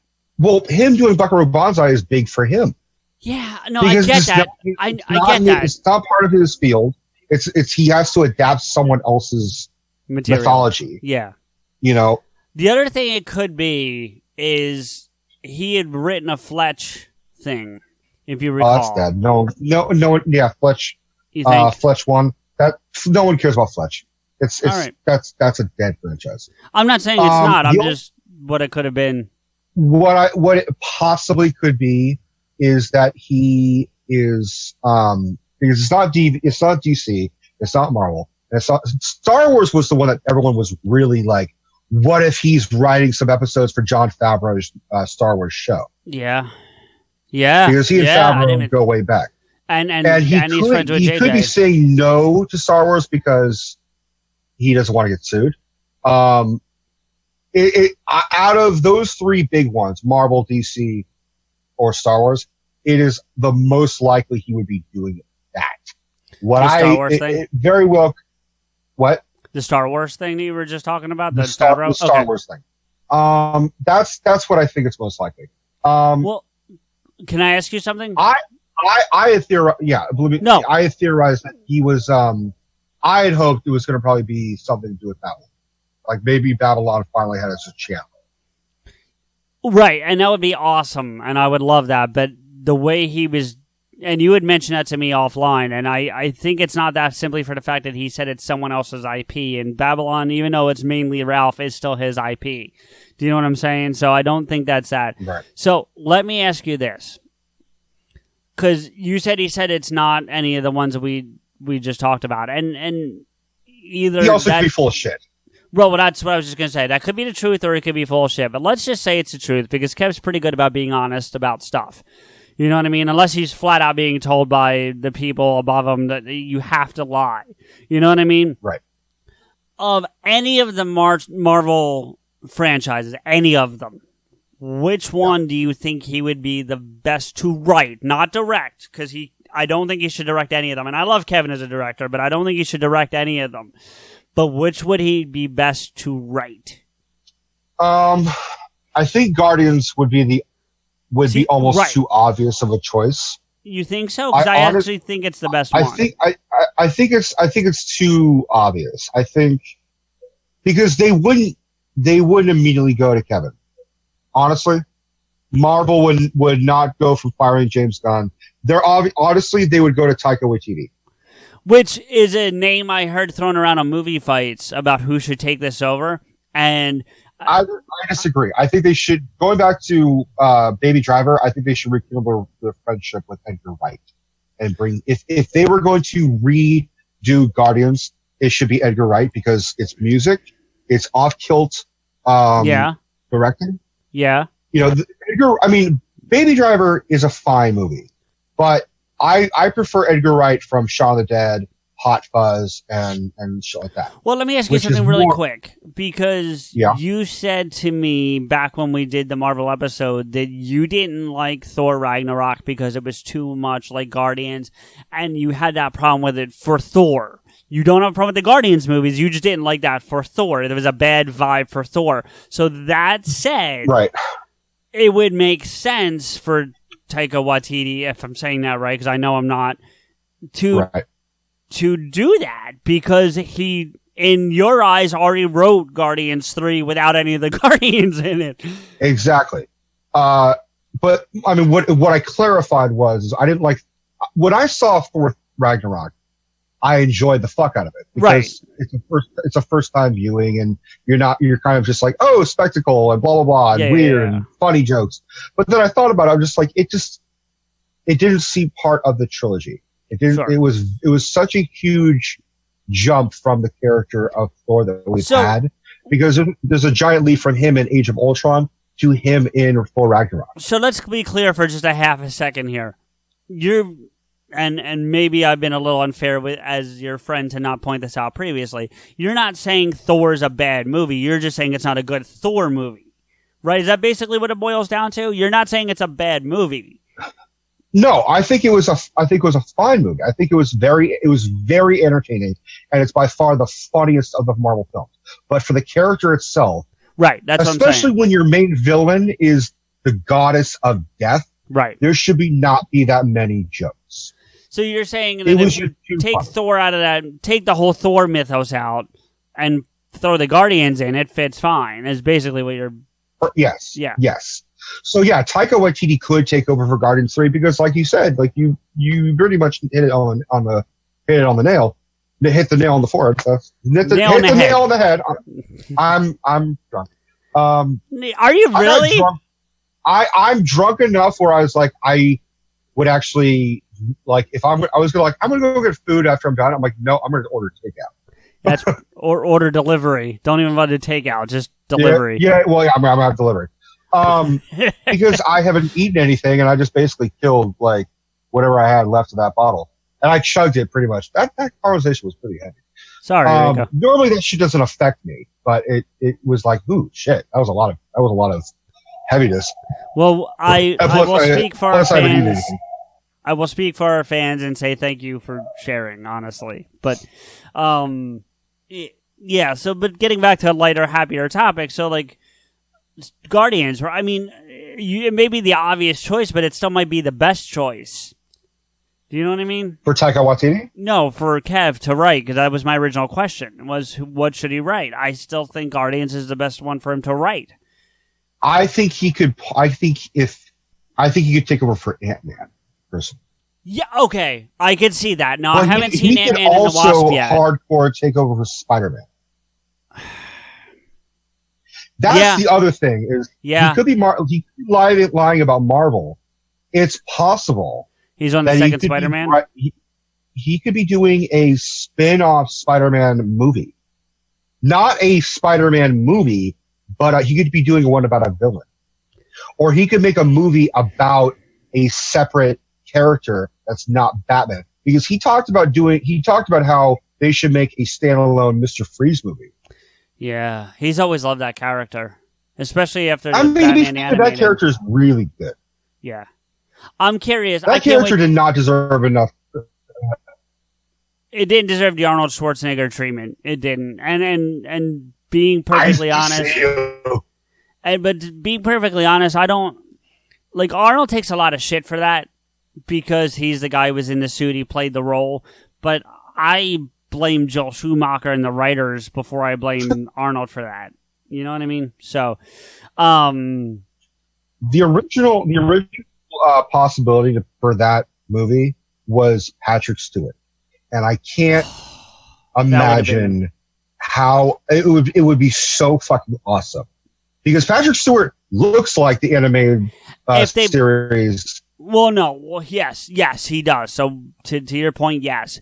But if they put him in that role in the Schumacher movie as it was constituted, that would be a disrespect to Patrick Stewart as an actor. If they did a completely different movie with him as Mr. Freeze, it would have been amazing. So I agree and disagree simultaneously, if that makes any sense. So yeah. But yeah, it'll be curious to see what Kev's doing. And it'll be curious to see who they replace James Gunn with. I do, at this point, if I have to pick, and they're not going to bring James Gunn back, and I don't think they're going to, which is a shame. But if they're not going to do it, I want Taika Waititi to take it. I want him to take that movie. I want him to make that movie, because they're already not making a fourth Thor. They are making it, I forget what they're called, Team Thor, I think, where it's a bunch of, like, people with Thor powers, but it's not Thor. It's almost like that Green Lantern movie we talked about on the DC episode, where it's like the Lantern Corps, but it's going to be like, I don't know much about it, but really, I don't know about this. I don't know much. I don't know much about it, but they're making this like Team Thor movie, and he's supposed to be helming that, Taika Waititi. So I don't know when it's due out. I think it's part of the next phase in the Marvel phases. Yeah, you have to look that up. What's it going to be called? Is it going to be called The Revengers? I know. I think it's called Team Thor. Like, I'm not even kidding. That's a terrible title. Yeah, well, it might be a working title. Like, you know, when they do that until they come up with a real title, but that's what I keep hearing thrown around. So. Team Thor. Jesus but, so as we've been speaking about Kevin Smith through this whole thing, I want to talk about something that just took place in Jersey last week, and that's Vulgarthon. Mm-hmm. And Vulgarthon was a thing that Kevin did to celebrate his birthday. And they had done one, I think, 15 years ago or something like that. But in this one, they showed 5 of his movies, which I believe to be Clerks through Jay and Silent Bob, is what I believe they showed. The original series. The original trilogy, if you will. Which, yes, I know it's not a trilogy, but we've talked about that before. That's why I said original series. Yeah, the original View Askew. And then they had a couple live podcasts that he did. And I'm guessing off the top of my head, Smodcast, Jay and Bob, and potentially Fat Man on Batman. Because I know for a fact they didn't do Babylon. They did that last night in Hollywood. Because they were advertising for it on Twitter. And I didn't get to go because I don't have the money. But... And it wasn't super expensive. It was $69 a ticket on purpose. 69. And they only let 337 people in. They only sold 337 tickets on purpose. Mm-hmm. But I saw a lot of people bragging about their Kevin Smith collections. About, you know, how many movies they have, and the T-shirts, and all this different swag, and all this stuff. And it got me thinking about a much bigger topic. And that is... Does your fandom define by what you own? So, for example, I am a huge Metallica fan. You know this. We've talked about it before. I've seen them 7 times in concert, and I know people that have seen them literally 4 times as many times as I've seen them, like in the dozens. And they have like hundreds of T-shirts and all that stuff, and posters galore. I don't have all these things. Why? Primarily because I don't have the money for them. Mm-hmm. But does that define me as any less of a fan? And there are people that would say yes. And I want to know why what you own defines your level of fandom. Let me put it this way. I'm a Kevin Smith fan, and I have a signed copy of Yoga Hosers. Right. I don't like the movie Yoga Hosers. It's what I happen to have for him to sign. Does it make it any less special? No, it makes it more special, because it makes a movie that I was just really kind of critical and dismissive of. And I'm like, yeah, the movie sucks, but look, he signed it. I think Go ahead. I didn't mean to cut you off. I think a fan is a fan, and I think we obsess too much about. Oh, you're a fan? Well, I've got all of Metallica's albums. Oh, you like Kevin Smith? Well, I've got a signed copy of it. Hosers. I think fandom is one of the most uplifting and toxic things that has ever come across my fucking brainwaves, which is Star Wars is a perfect example. Star Wars, before it was just, I like Luke Skywalker. I like Han Solo. Darth Vader's awesome. Yay, Boba Fett. Now it's, oh, you don't like The Last Jedi? Fuck you. You're not a fan. Oh, you don't like Rebels? Eat shit and die. It's like you can have a lightsaber and call yourself a fan. You don't have to fucking love everything that the person does. Well, and here's my point, because I'm going to tie into your Star Wars thing, because, okay, so you're critical of the movies, and that's one thing, and I hear arguments about you're not a fan if you don't like the movies, and those I can at least somewhat justify. I'm not saying I agree with, but I can at least somewhat justify. But it's the people who say, okay, put it this way. I'm sure you're not as looking forward to episode 9 because of your dislike for Last Jedi, correct? Is that fair or is that not fair? Please be honest. Let me put it this way. When I was looking forward to Last Jedi, even when I saw trailers of it, I was like, that's when I had that hope and that love and that excitement. Okay, so stop right there, because that's kind of what I'm trying to get to. But would you have gone and camped out outside a movie theater for 7 days dressed like a Jedi or something to see the movie? And see, that's my point. Right there is an example of what I'm trying to get to the bottom of. There are people out there, not me, and certainly not you necessarily, that would say that because you wouldn't do that, you're not a fan. But that's just because I know eventually I'm going to see it. I've been very lucky where I've seen, especially for Force Awakens and Rogue One and Last Jedi, I saw them, and actually Revenge of the Sith, going back fucking, Jesus, almost 15 years ago. I saw them opening night. I saw them opening day. I was lucky with that. But that's because I was lucky. Right. If I had to wait a couple weeks, I could live with that. Granted, I also saw Avengers Infinity War... I think the day after. Yeah, no, it was on a weekday. It was like a Monday or Tuesday. So the week after the weekend. Okay, fair enough. Yeah, and because I was very much like, anyone who fucking ruins Infinity War for me, I will fucking kill you. Yeah, I remember. That was my Star Wars thing. Right. Because someone could ruin Episode 9 for me, and I'd be pissed, but I wouldn't be as pissed. Because Avengers is 20 films over the course of 10 years that we've invested in. Whereas this new trilogy of Star Wars is like, if Kylo Ren dies, I'd be like, wow, it's fucked up. Why'd you ruin that for me? I'd be like, all right, yeah, whatever. Right, but... He's the villain. He might die. My point is, it's not so much about people spoiling the movie, although I understand what you're saying. It's more about that you're just that dedicated of a fan that you're going to stand out on the sidewalk for 3 days or whatever it is. It's that level. Like, look, okay, so $69 is not a lot of money in the grand scheme of things. Yes, but I would have had to take 2 days off from work. You know what I mean? I would have had to go up to Red Bank. Now, I live close enough to Red Bank that I could have driven up, watched all of it, and driven home in the same day. It could have been done. I live that close. However, there's all these things that, would play, and it was a Thursday. So it wasn't like it was a Saturday, which I understand why it was a Thursday. Kevin wanted to do it on his birthday, and I respect that. So I'm not giving Kevin Smith any shit for doing it on a Thursday.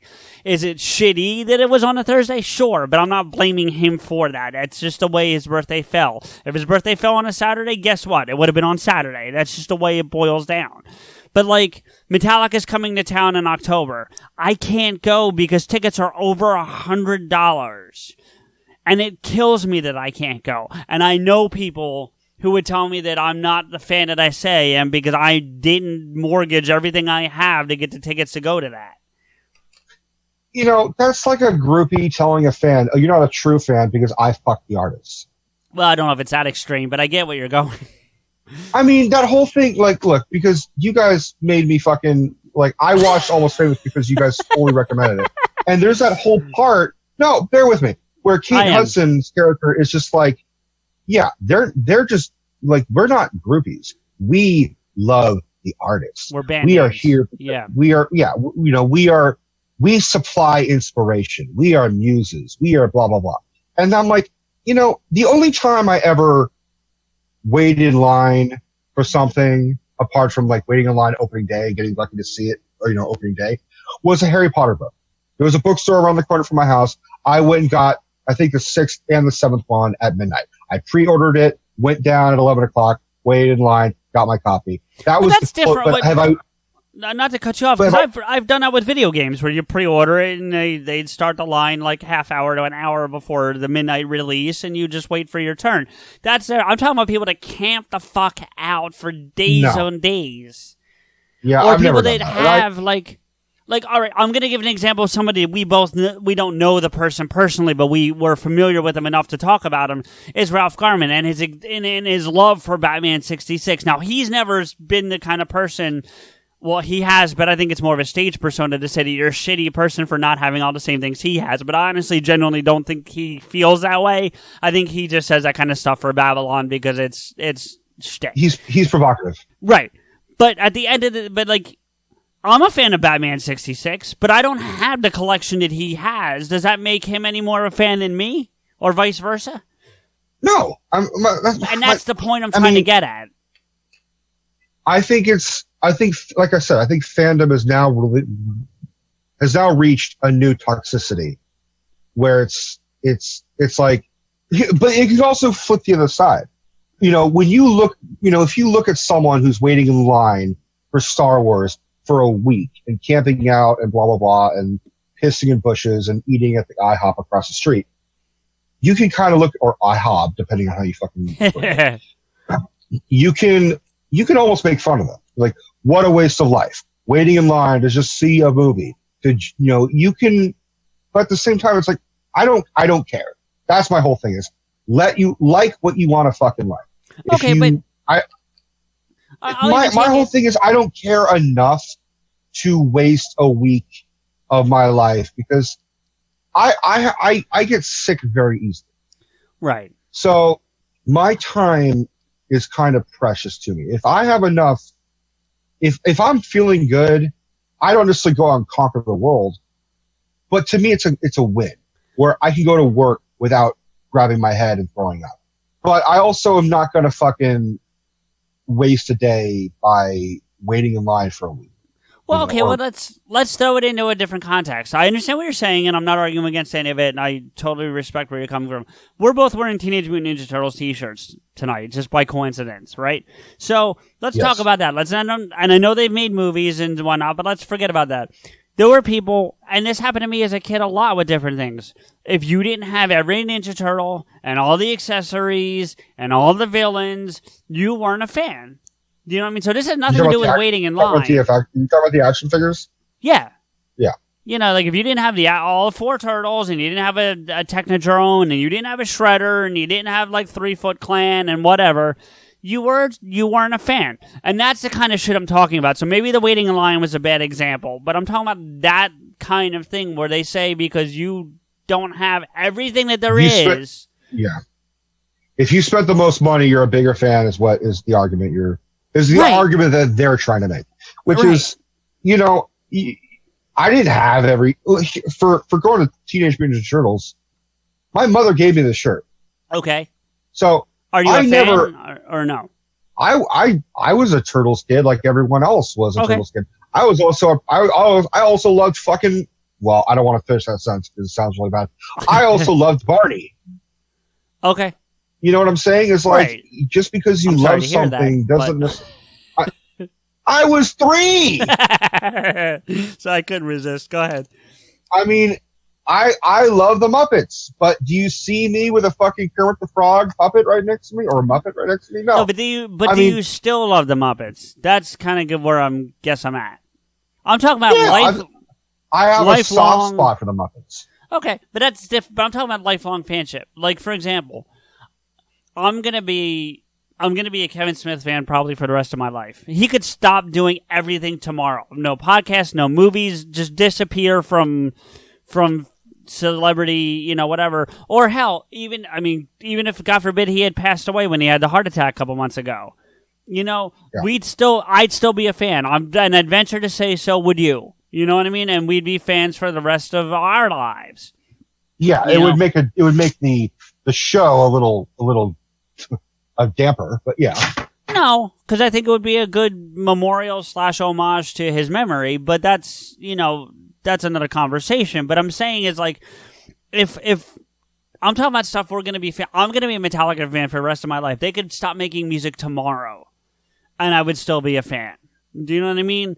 And yeah, I'll be a fan for the rest of my life. What?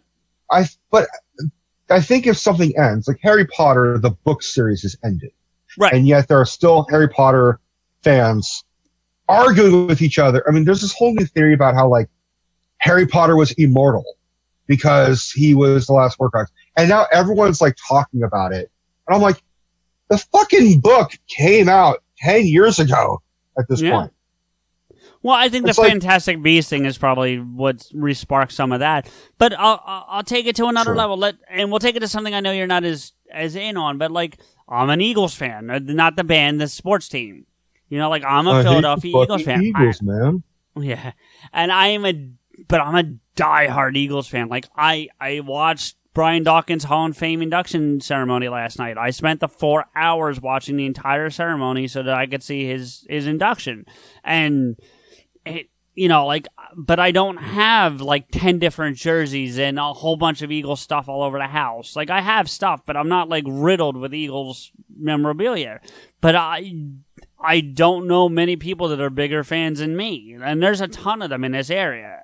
Let me put it this way: we talked off camera about that mystery guest, and he, like I said, I told you he has helmets, of Star Wars characters on his wall, like a fan. By this level of fandom, and like, oh, you're not a real fan, that kind of bullshit. Yeah. I could see someone saying, oh, you like the Star Wars helmets, but you're not a real fan because they weren't used in the fucking movies. Those aren't actual on-set props. And it's like, you know what? Fuck you. I like Star Wars. Can I just like Star Wars? Can I just like Marvel? Can I just like Ninja Turtles? Do I have to fucking suck, fucking Kevin Feige's dick in order to be a true fan? No, you could just be a fucking fan. And that's another good example. Like, I stopped collecting comic books a long time ago. I haven't collected a comic book in decades. I haven't bought a comic book in decades. Which, by the way, I broke out my comic book collection the other day to look for something specific for a friend of mine. I think I've got some, like, remember we talked about my collection a little bit previously. I found a white bag Superman that I didn't realize I had. Really? Yeah. Oh, shit. Do you know what that is, right? I think I do. You have to watch you to remind me. The death of Superman was a big deal when it came out. We talked about this when we talked about my comic book collection before. But when it was sold, it was sold in a black bag with the Superman logo bleeding. It was clearly a Superman logo. You could see it, but it was bleeding. I have a white one. There was only a handful of the white ones. Now, it's not like Spider-Man #1. It's not going to put me on easy street for the rest of my life, but that thing's worth like $200. It wouldn't pay your rent, but you would eat for a month. It would pay half my rent. So. Really? Almost half, yeah. Wow, I need to move to Jersey. No, I just happen to have a really good apartment in terms of price. In any event. Jesus. So I've got some books in there. Can I share what you told me the other day you were considering doing, what you were looking into when we talked on Friday? You got to be more specific. I talk a lot. Yeah, that's true. About Trenton and versus Philadelphia. Oh yeah. Okay, so Rico and we talk occasionally, not on air, and we're friends outside the podcast. Yeah. I think they figure that out. And we were talking the other day, and you told me that you, just for shits and giggles, were looking at flights to Jersey because Yeah. People may not believe this, but we've actually never met. We've never actually been in the same space together. The closest we've come is the video that we used to do the show. And you were... That's not the closest I've come, but okay. Ew. I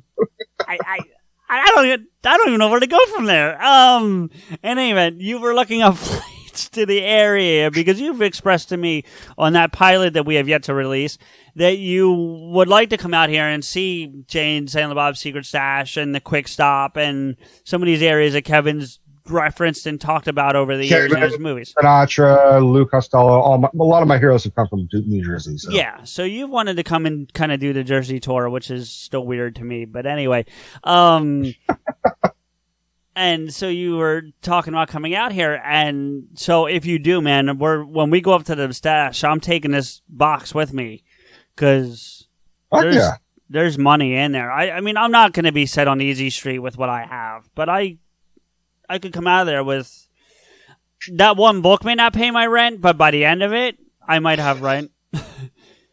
Well, I think for you personally, the experience of haggling with Walt is more valuable than you actually getting any monetary gain. You know what? I don't even want. Yes, you're right, but at the same time, I don't even want to haggle. Like, I don't. The point is not to haggle with Walt. It's just to go up there and see it and let them evaluate my stash. Because honestly, like, yes, Walt is a businessman and he's notoriously stingy, but he's also fair. Everything I've heard about him, and I don't mean on Comic Book Men as much. We both love that show, but I've heard Walt talk about it on Tell 'em Steve Dave. I've heard Kevin talk about it, and I've heard other people, meaning Brian Johnson and Mike Zapsik and those guys talk about it. He's fair. You know what I mean? And I think he would give me fair price for the books. I've also seen evidence of that where he doesn't like when people offer him an offer that is ridiculous. Yes. Because his whole thing is like, oh, you think because you've liked it and it means something to you personally, right? It means it has a value. And he's just like, I look at this from a business point of view. But I've also seen him be like, someone give him an offer. He's like, how about this and a t-shirt? He's like, fuck yeah, that's a great deal. Right. And you know what? In some instances, I'd be okay with that. And quite honestly, I have almost every issue of one of his favorite books. Now, they're not worth shit, so he probably won't offer me anything for them. But I think it'll make him excited to see them because I have them. Do you know what I mean? Right. So, but for me... You just want the experience. Right. And that actually goes back to our conversation we were just having about fandom, right? So I'm a huge Kevin Smith fan, as we've beat to the ground this episode and every other episode that we've ever done. And I've never been to the Quick Stop. I've never been to the Secret Stash. Does that make you're not a real fan, CJ? Well, yeah, I know you're making a joke, but that's really kind of my point. Does that make me less of a fan just because I've never taken the 45-minute drive north to go to the Secret Stash? No, because you have your own life to live. There are people out there that would say that, and that's what pisses me off. Well, you know what I say? Because I've been on that spectrum as well, where it's like, you know, hey, I like Star Wars, but I didn't like Last Jedi. Like, well, you're not a real fan if you didn't like Last Jedi. I'm like, no, because I'm a fan, I can say I don't like Last Jedi. That's the whole point. I would argue that you're more of a fan because you can look at it and be critical of it. Mark Hamill is a fan of Star Wars, and he was critical of Last Jedi. Which, by the way, not to change gears completely, which we tend to do, but you've heard what they're doing with Episode 9 in terms of Leia and him, yeah? I heard they're using a bunch of unused footage of Carrie Fisher, which was, well, I'm preferable to that as opposed to her being recast. Because there was talks about Meryl Streep taking over Leia. No, I never heard that, but terrible fucking decision. Right, no, there was a big deal, and Mark was just like, "Dude, Carrie is irreplaceable." But I also heard that Mark is coming back. Yes, I'm not doubting what you heard, but I have to ask very quickly: do you know the source of that potential recasting information? It was people. It was, I don't remember. It was Latino something.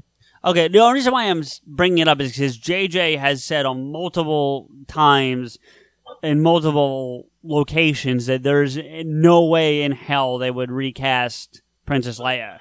or for that matter, CGI her into the movie. They're going to use old footage, which is different. That's using the actress in her element and not CGIing her into it. I think it's called the Latino Reporter or something like that. Okay.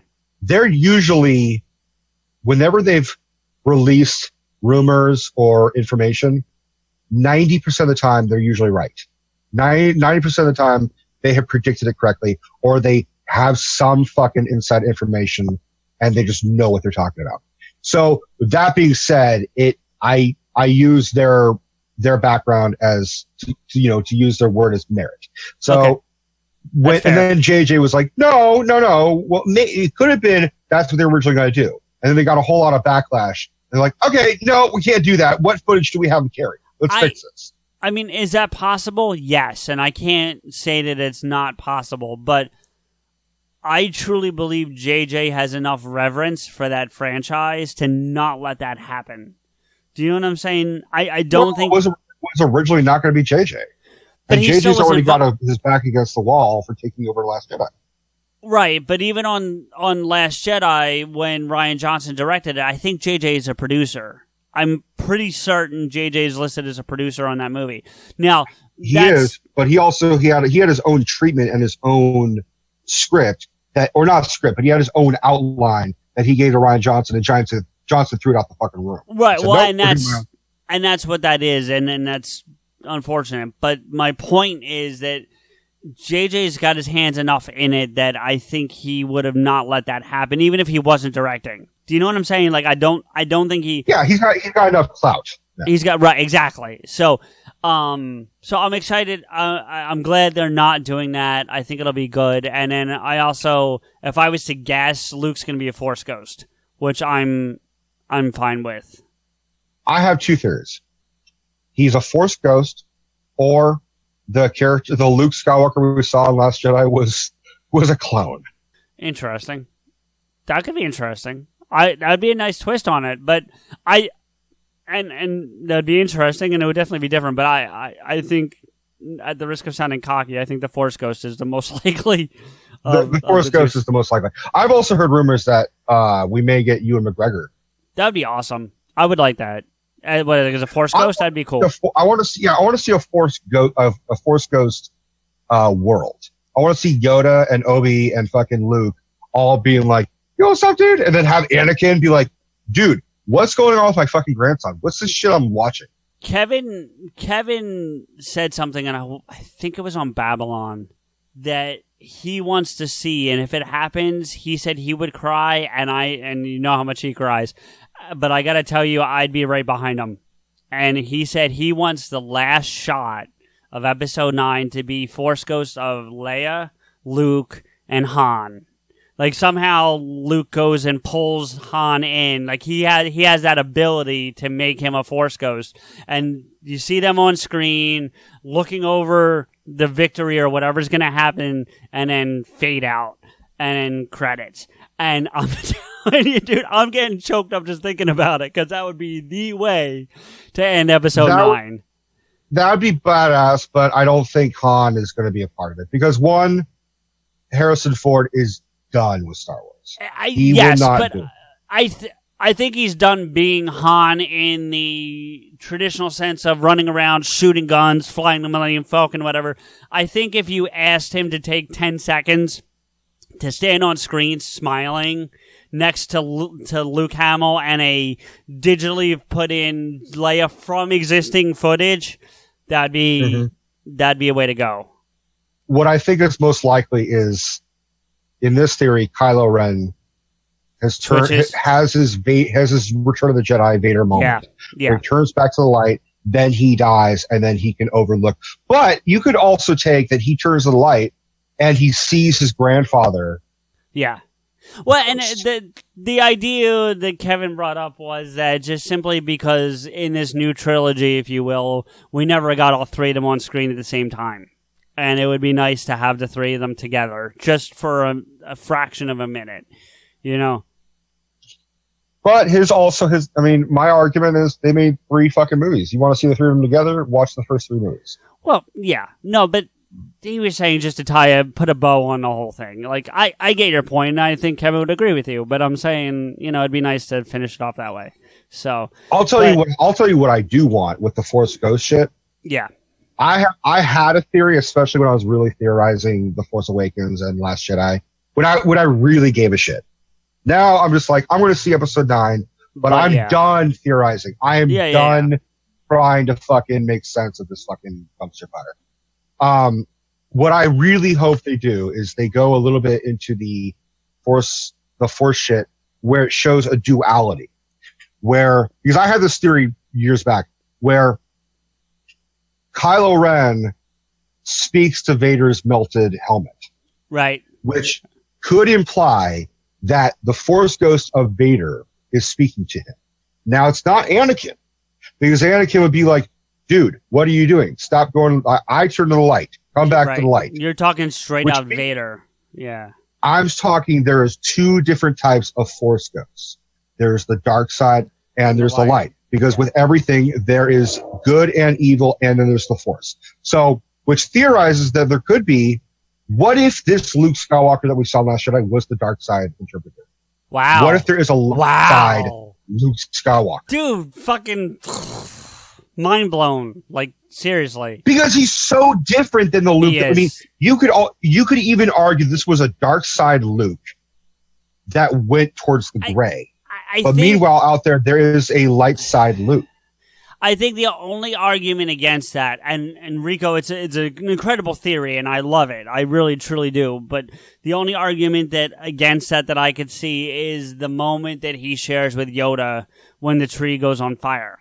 That's really the only thing that I could see that puts like a kibosh in your theory. Because why would Yoda appear to the dark side Luke? I totally get what you're saying. I follow your logic. Bring it back to the light.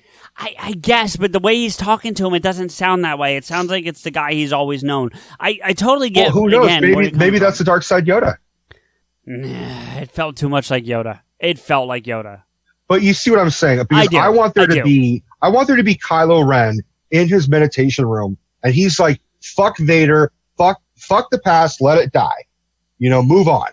And then he's sitting there meditating, and he's got Darth Vader's Force Ghost being like, "You're doing the best you can, join me," and blah, blah, blah. And then all of a sudden, fucking Hayden Christensen's Anakin, it's like, dude, what the fuck? Like, he's got the devil and the angel on his shoulders, and he's conflicting. I'm sorry, I don't mean to laugh. That's what I want to see. I just his tortured soul.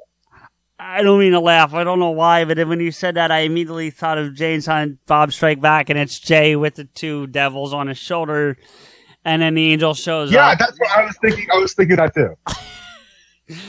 We bitch slapped that motherfucker. Now, about right here is where we get the angel on the shoulder. But we bitch slapped that fool. And then the angel comes out. He's like, Jesus loves his little children. Oh, sorry, I'm late. I love that line. He's like, no, it's good. Sorry, I'm late. Yeah. Oh, that's so funny.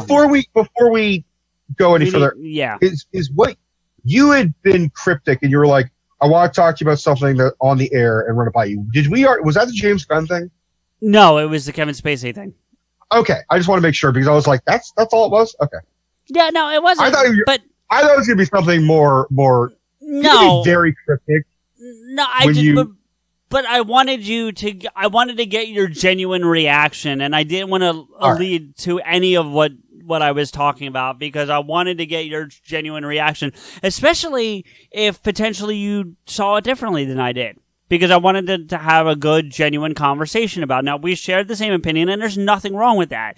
But I wanted your gut reaction to what I had to say. Yeah, okay. Was there a lag? Because we didn't forget that. No, that's fine. But was there a lag? Because very slightly. I got you. So listen, I had a bunch of talking points for the episode, and I've hit them all. But if there's anything you want to cover before we call it a night, I think it might be a good place to leave us. I mean, because I was sick, I did go to work the majority of my work week. I missed one day because I was throwing up. where it got to the point where I was like, I don't think I should be here because I'll puke on a customer, or I'll have to run outside and no one wants to see the retail person throw up in a trash can. So a lot of what I was doing was I was watching a lot of movies and a lot of shows. Are you a fan of Trailer Park Boys? Of what? Trailer Park Boys. Okay, being that I've never heard of it, I'm gonna go no. Okay, this is good because then I can tell you about it. Trailer Park Boys is a Canadian show, and it is filmed in a mockumentary style. Okay. And they're all actors playing characters, and they're basically the redneck white trash equivalent to Canadians. Okay. And they're mostly criminal. It's mostly centered around these criminals that live in their trailer park. And it all stems from the first movie, which the alleged main character, there's other characters that have come up and become the breakout characters. There's a character named Julian who is kind of a big, muscular, good-looking guy with a goatee, and he's always trying to do a crime so he can retire early, have one big score, and then retire. And one of the gimmicks is he always walks around with a rum and coke glass. So he's always walking around like with this. And he's in the middle of shootouts and he's robbing shit. Like he'll be driving and he'll be like shooting, like, fuck off with the guns, and shooting and still drinking his fucking drink. And when he never lets it go except for like maybe 4 or 5 times for the whole series or the movies. And he still has like his hand is like fused like that. So he's got an empty hand. So it's all about these characters, and it's now on Netflix. Netflix bought it like 4 or 5 years ago. Okay. And they've made movies and they've had specials, and I'm surprised you haven't seen it on Netflix. I may have stumbled across it in the sense that when I'm flipping through stuff, but I've never watched it or read anything about it. Steph doesn't like it, but There's a surprise. Well, Steph and we don't have the same sense of humor, but she also doesn't like it because, like, she likes one character, but she's like, I tried to watch it, I couldn't get into it. It's not my sense of humor. Wait, can I just say something? Because as the editor of the show and the quality control person on the show, I give a lot of shit over the course of episodes for her taste, and I know she does listen to our show, and I love her for that, and for many other contributions she makes to the show. I hope she knows that I am fucking with her 99% of the time. Well, you know the reason why is because Steph isn't as true of a fan as you or I are when it comes to shit we love. That's all you, Rico. I'm not touching that with a 10-foot pole. That is all you, my friend.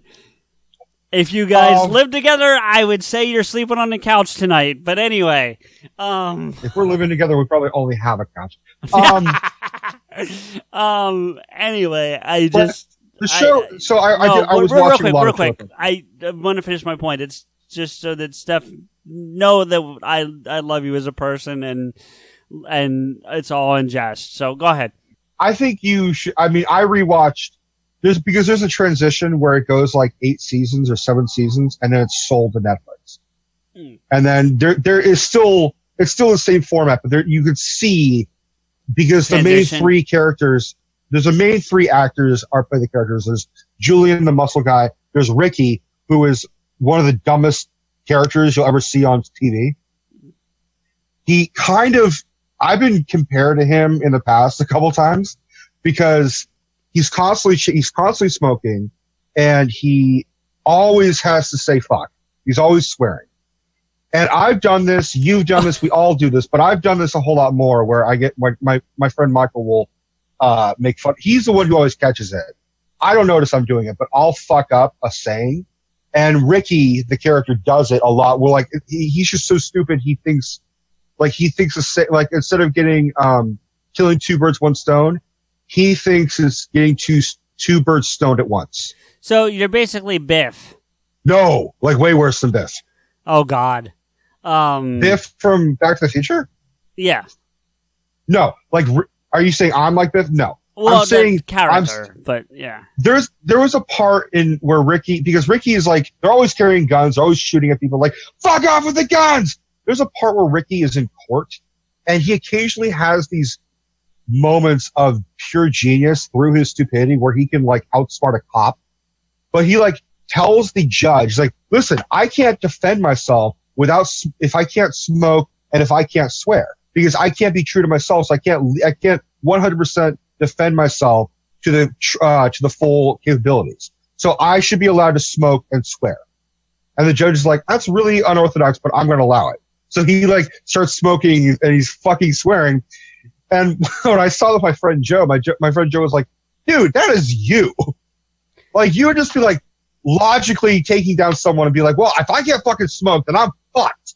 Yeah. And then there's another character named Bubbles.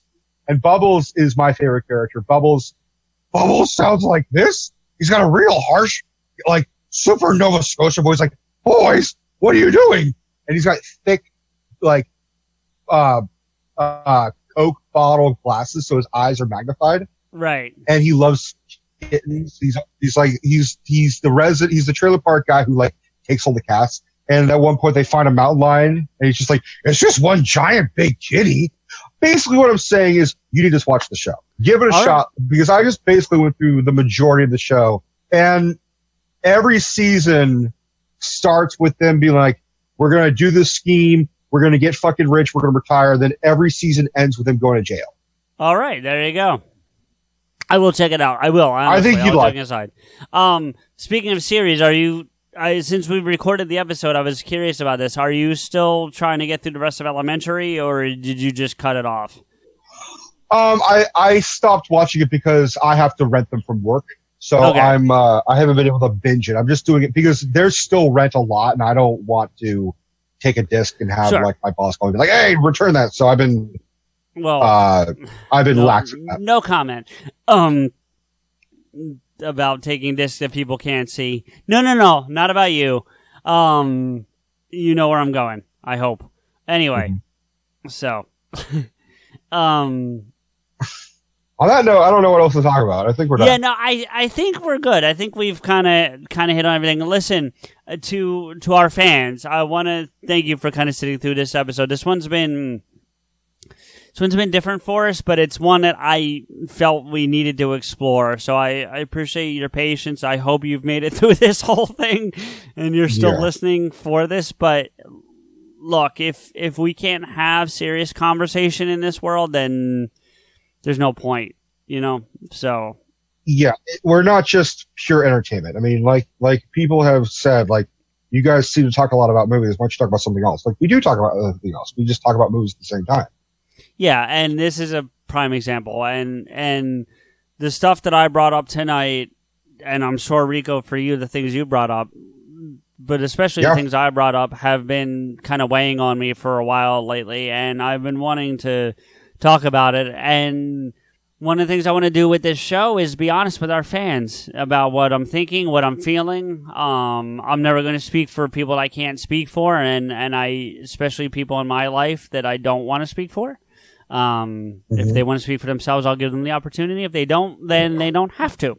But in any event, when things come across my brain that I feel like I need to share, I want to be able to do it. And I want to do that with our fans and with you. You are my hetero life mate, and that's what we do. So again, thank you to our fans. Rico, I can't wait to hear what you come up with for our title, because you title 90% of our episodes, if not more. I was trying to think of that. The only thing I kept having reappear with me is like balls to the wall.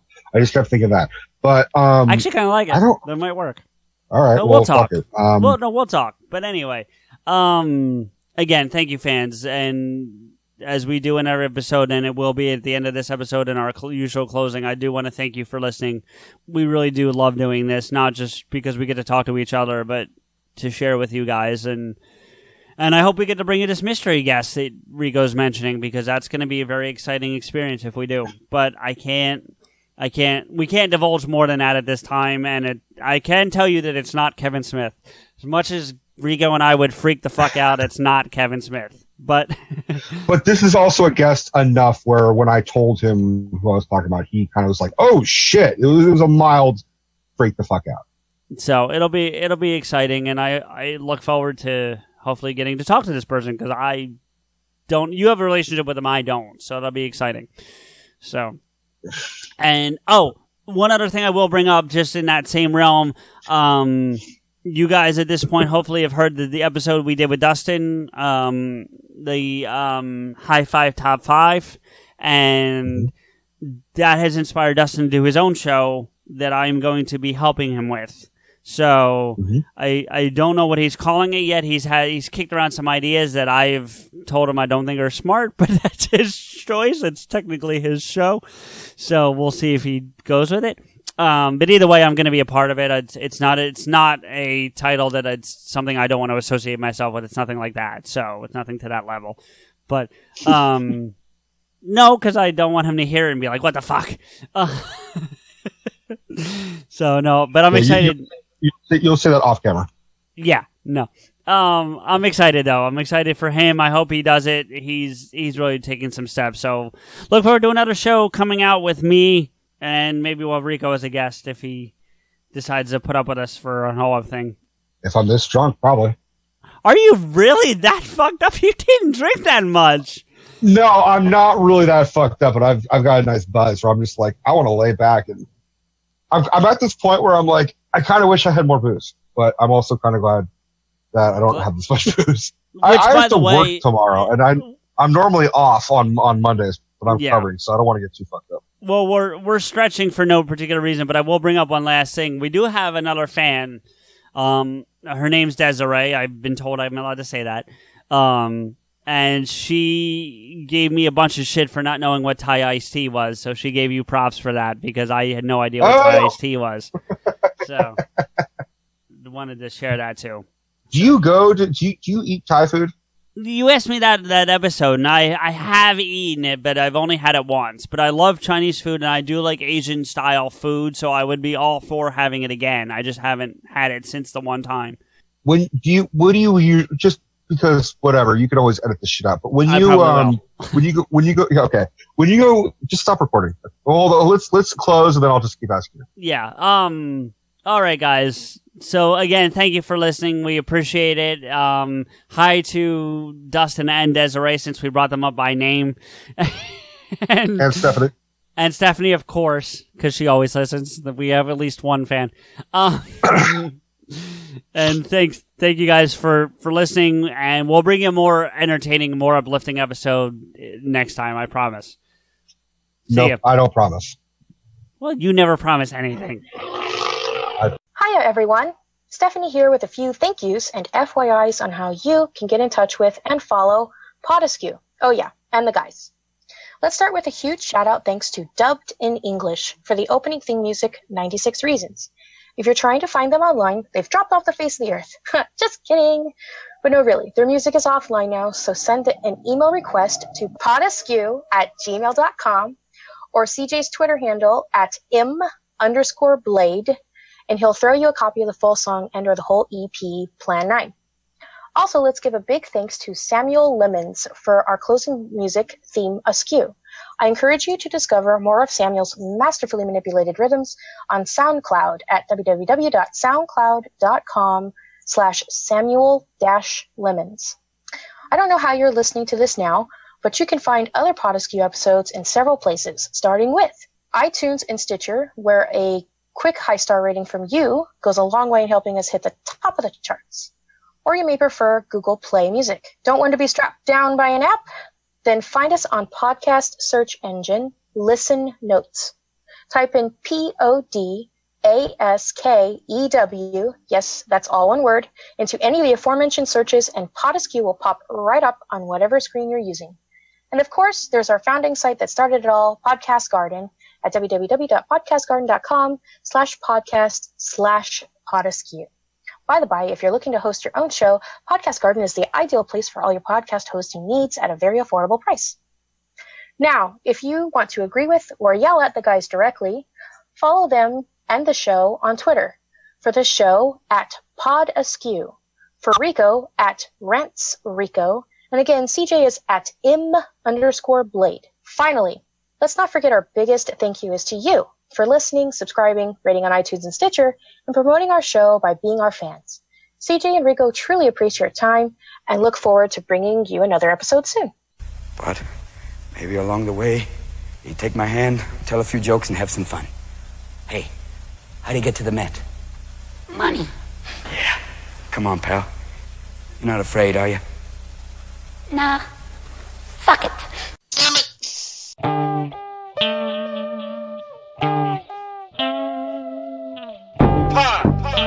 PodAskew.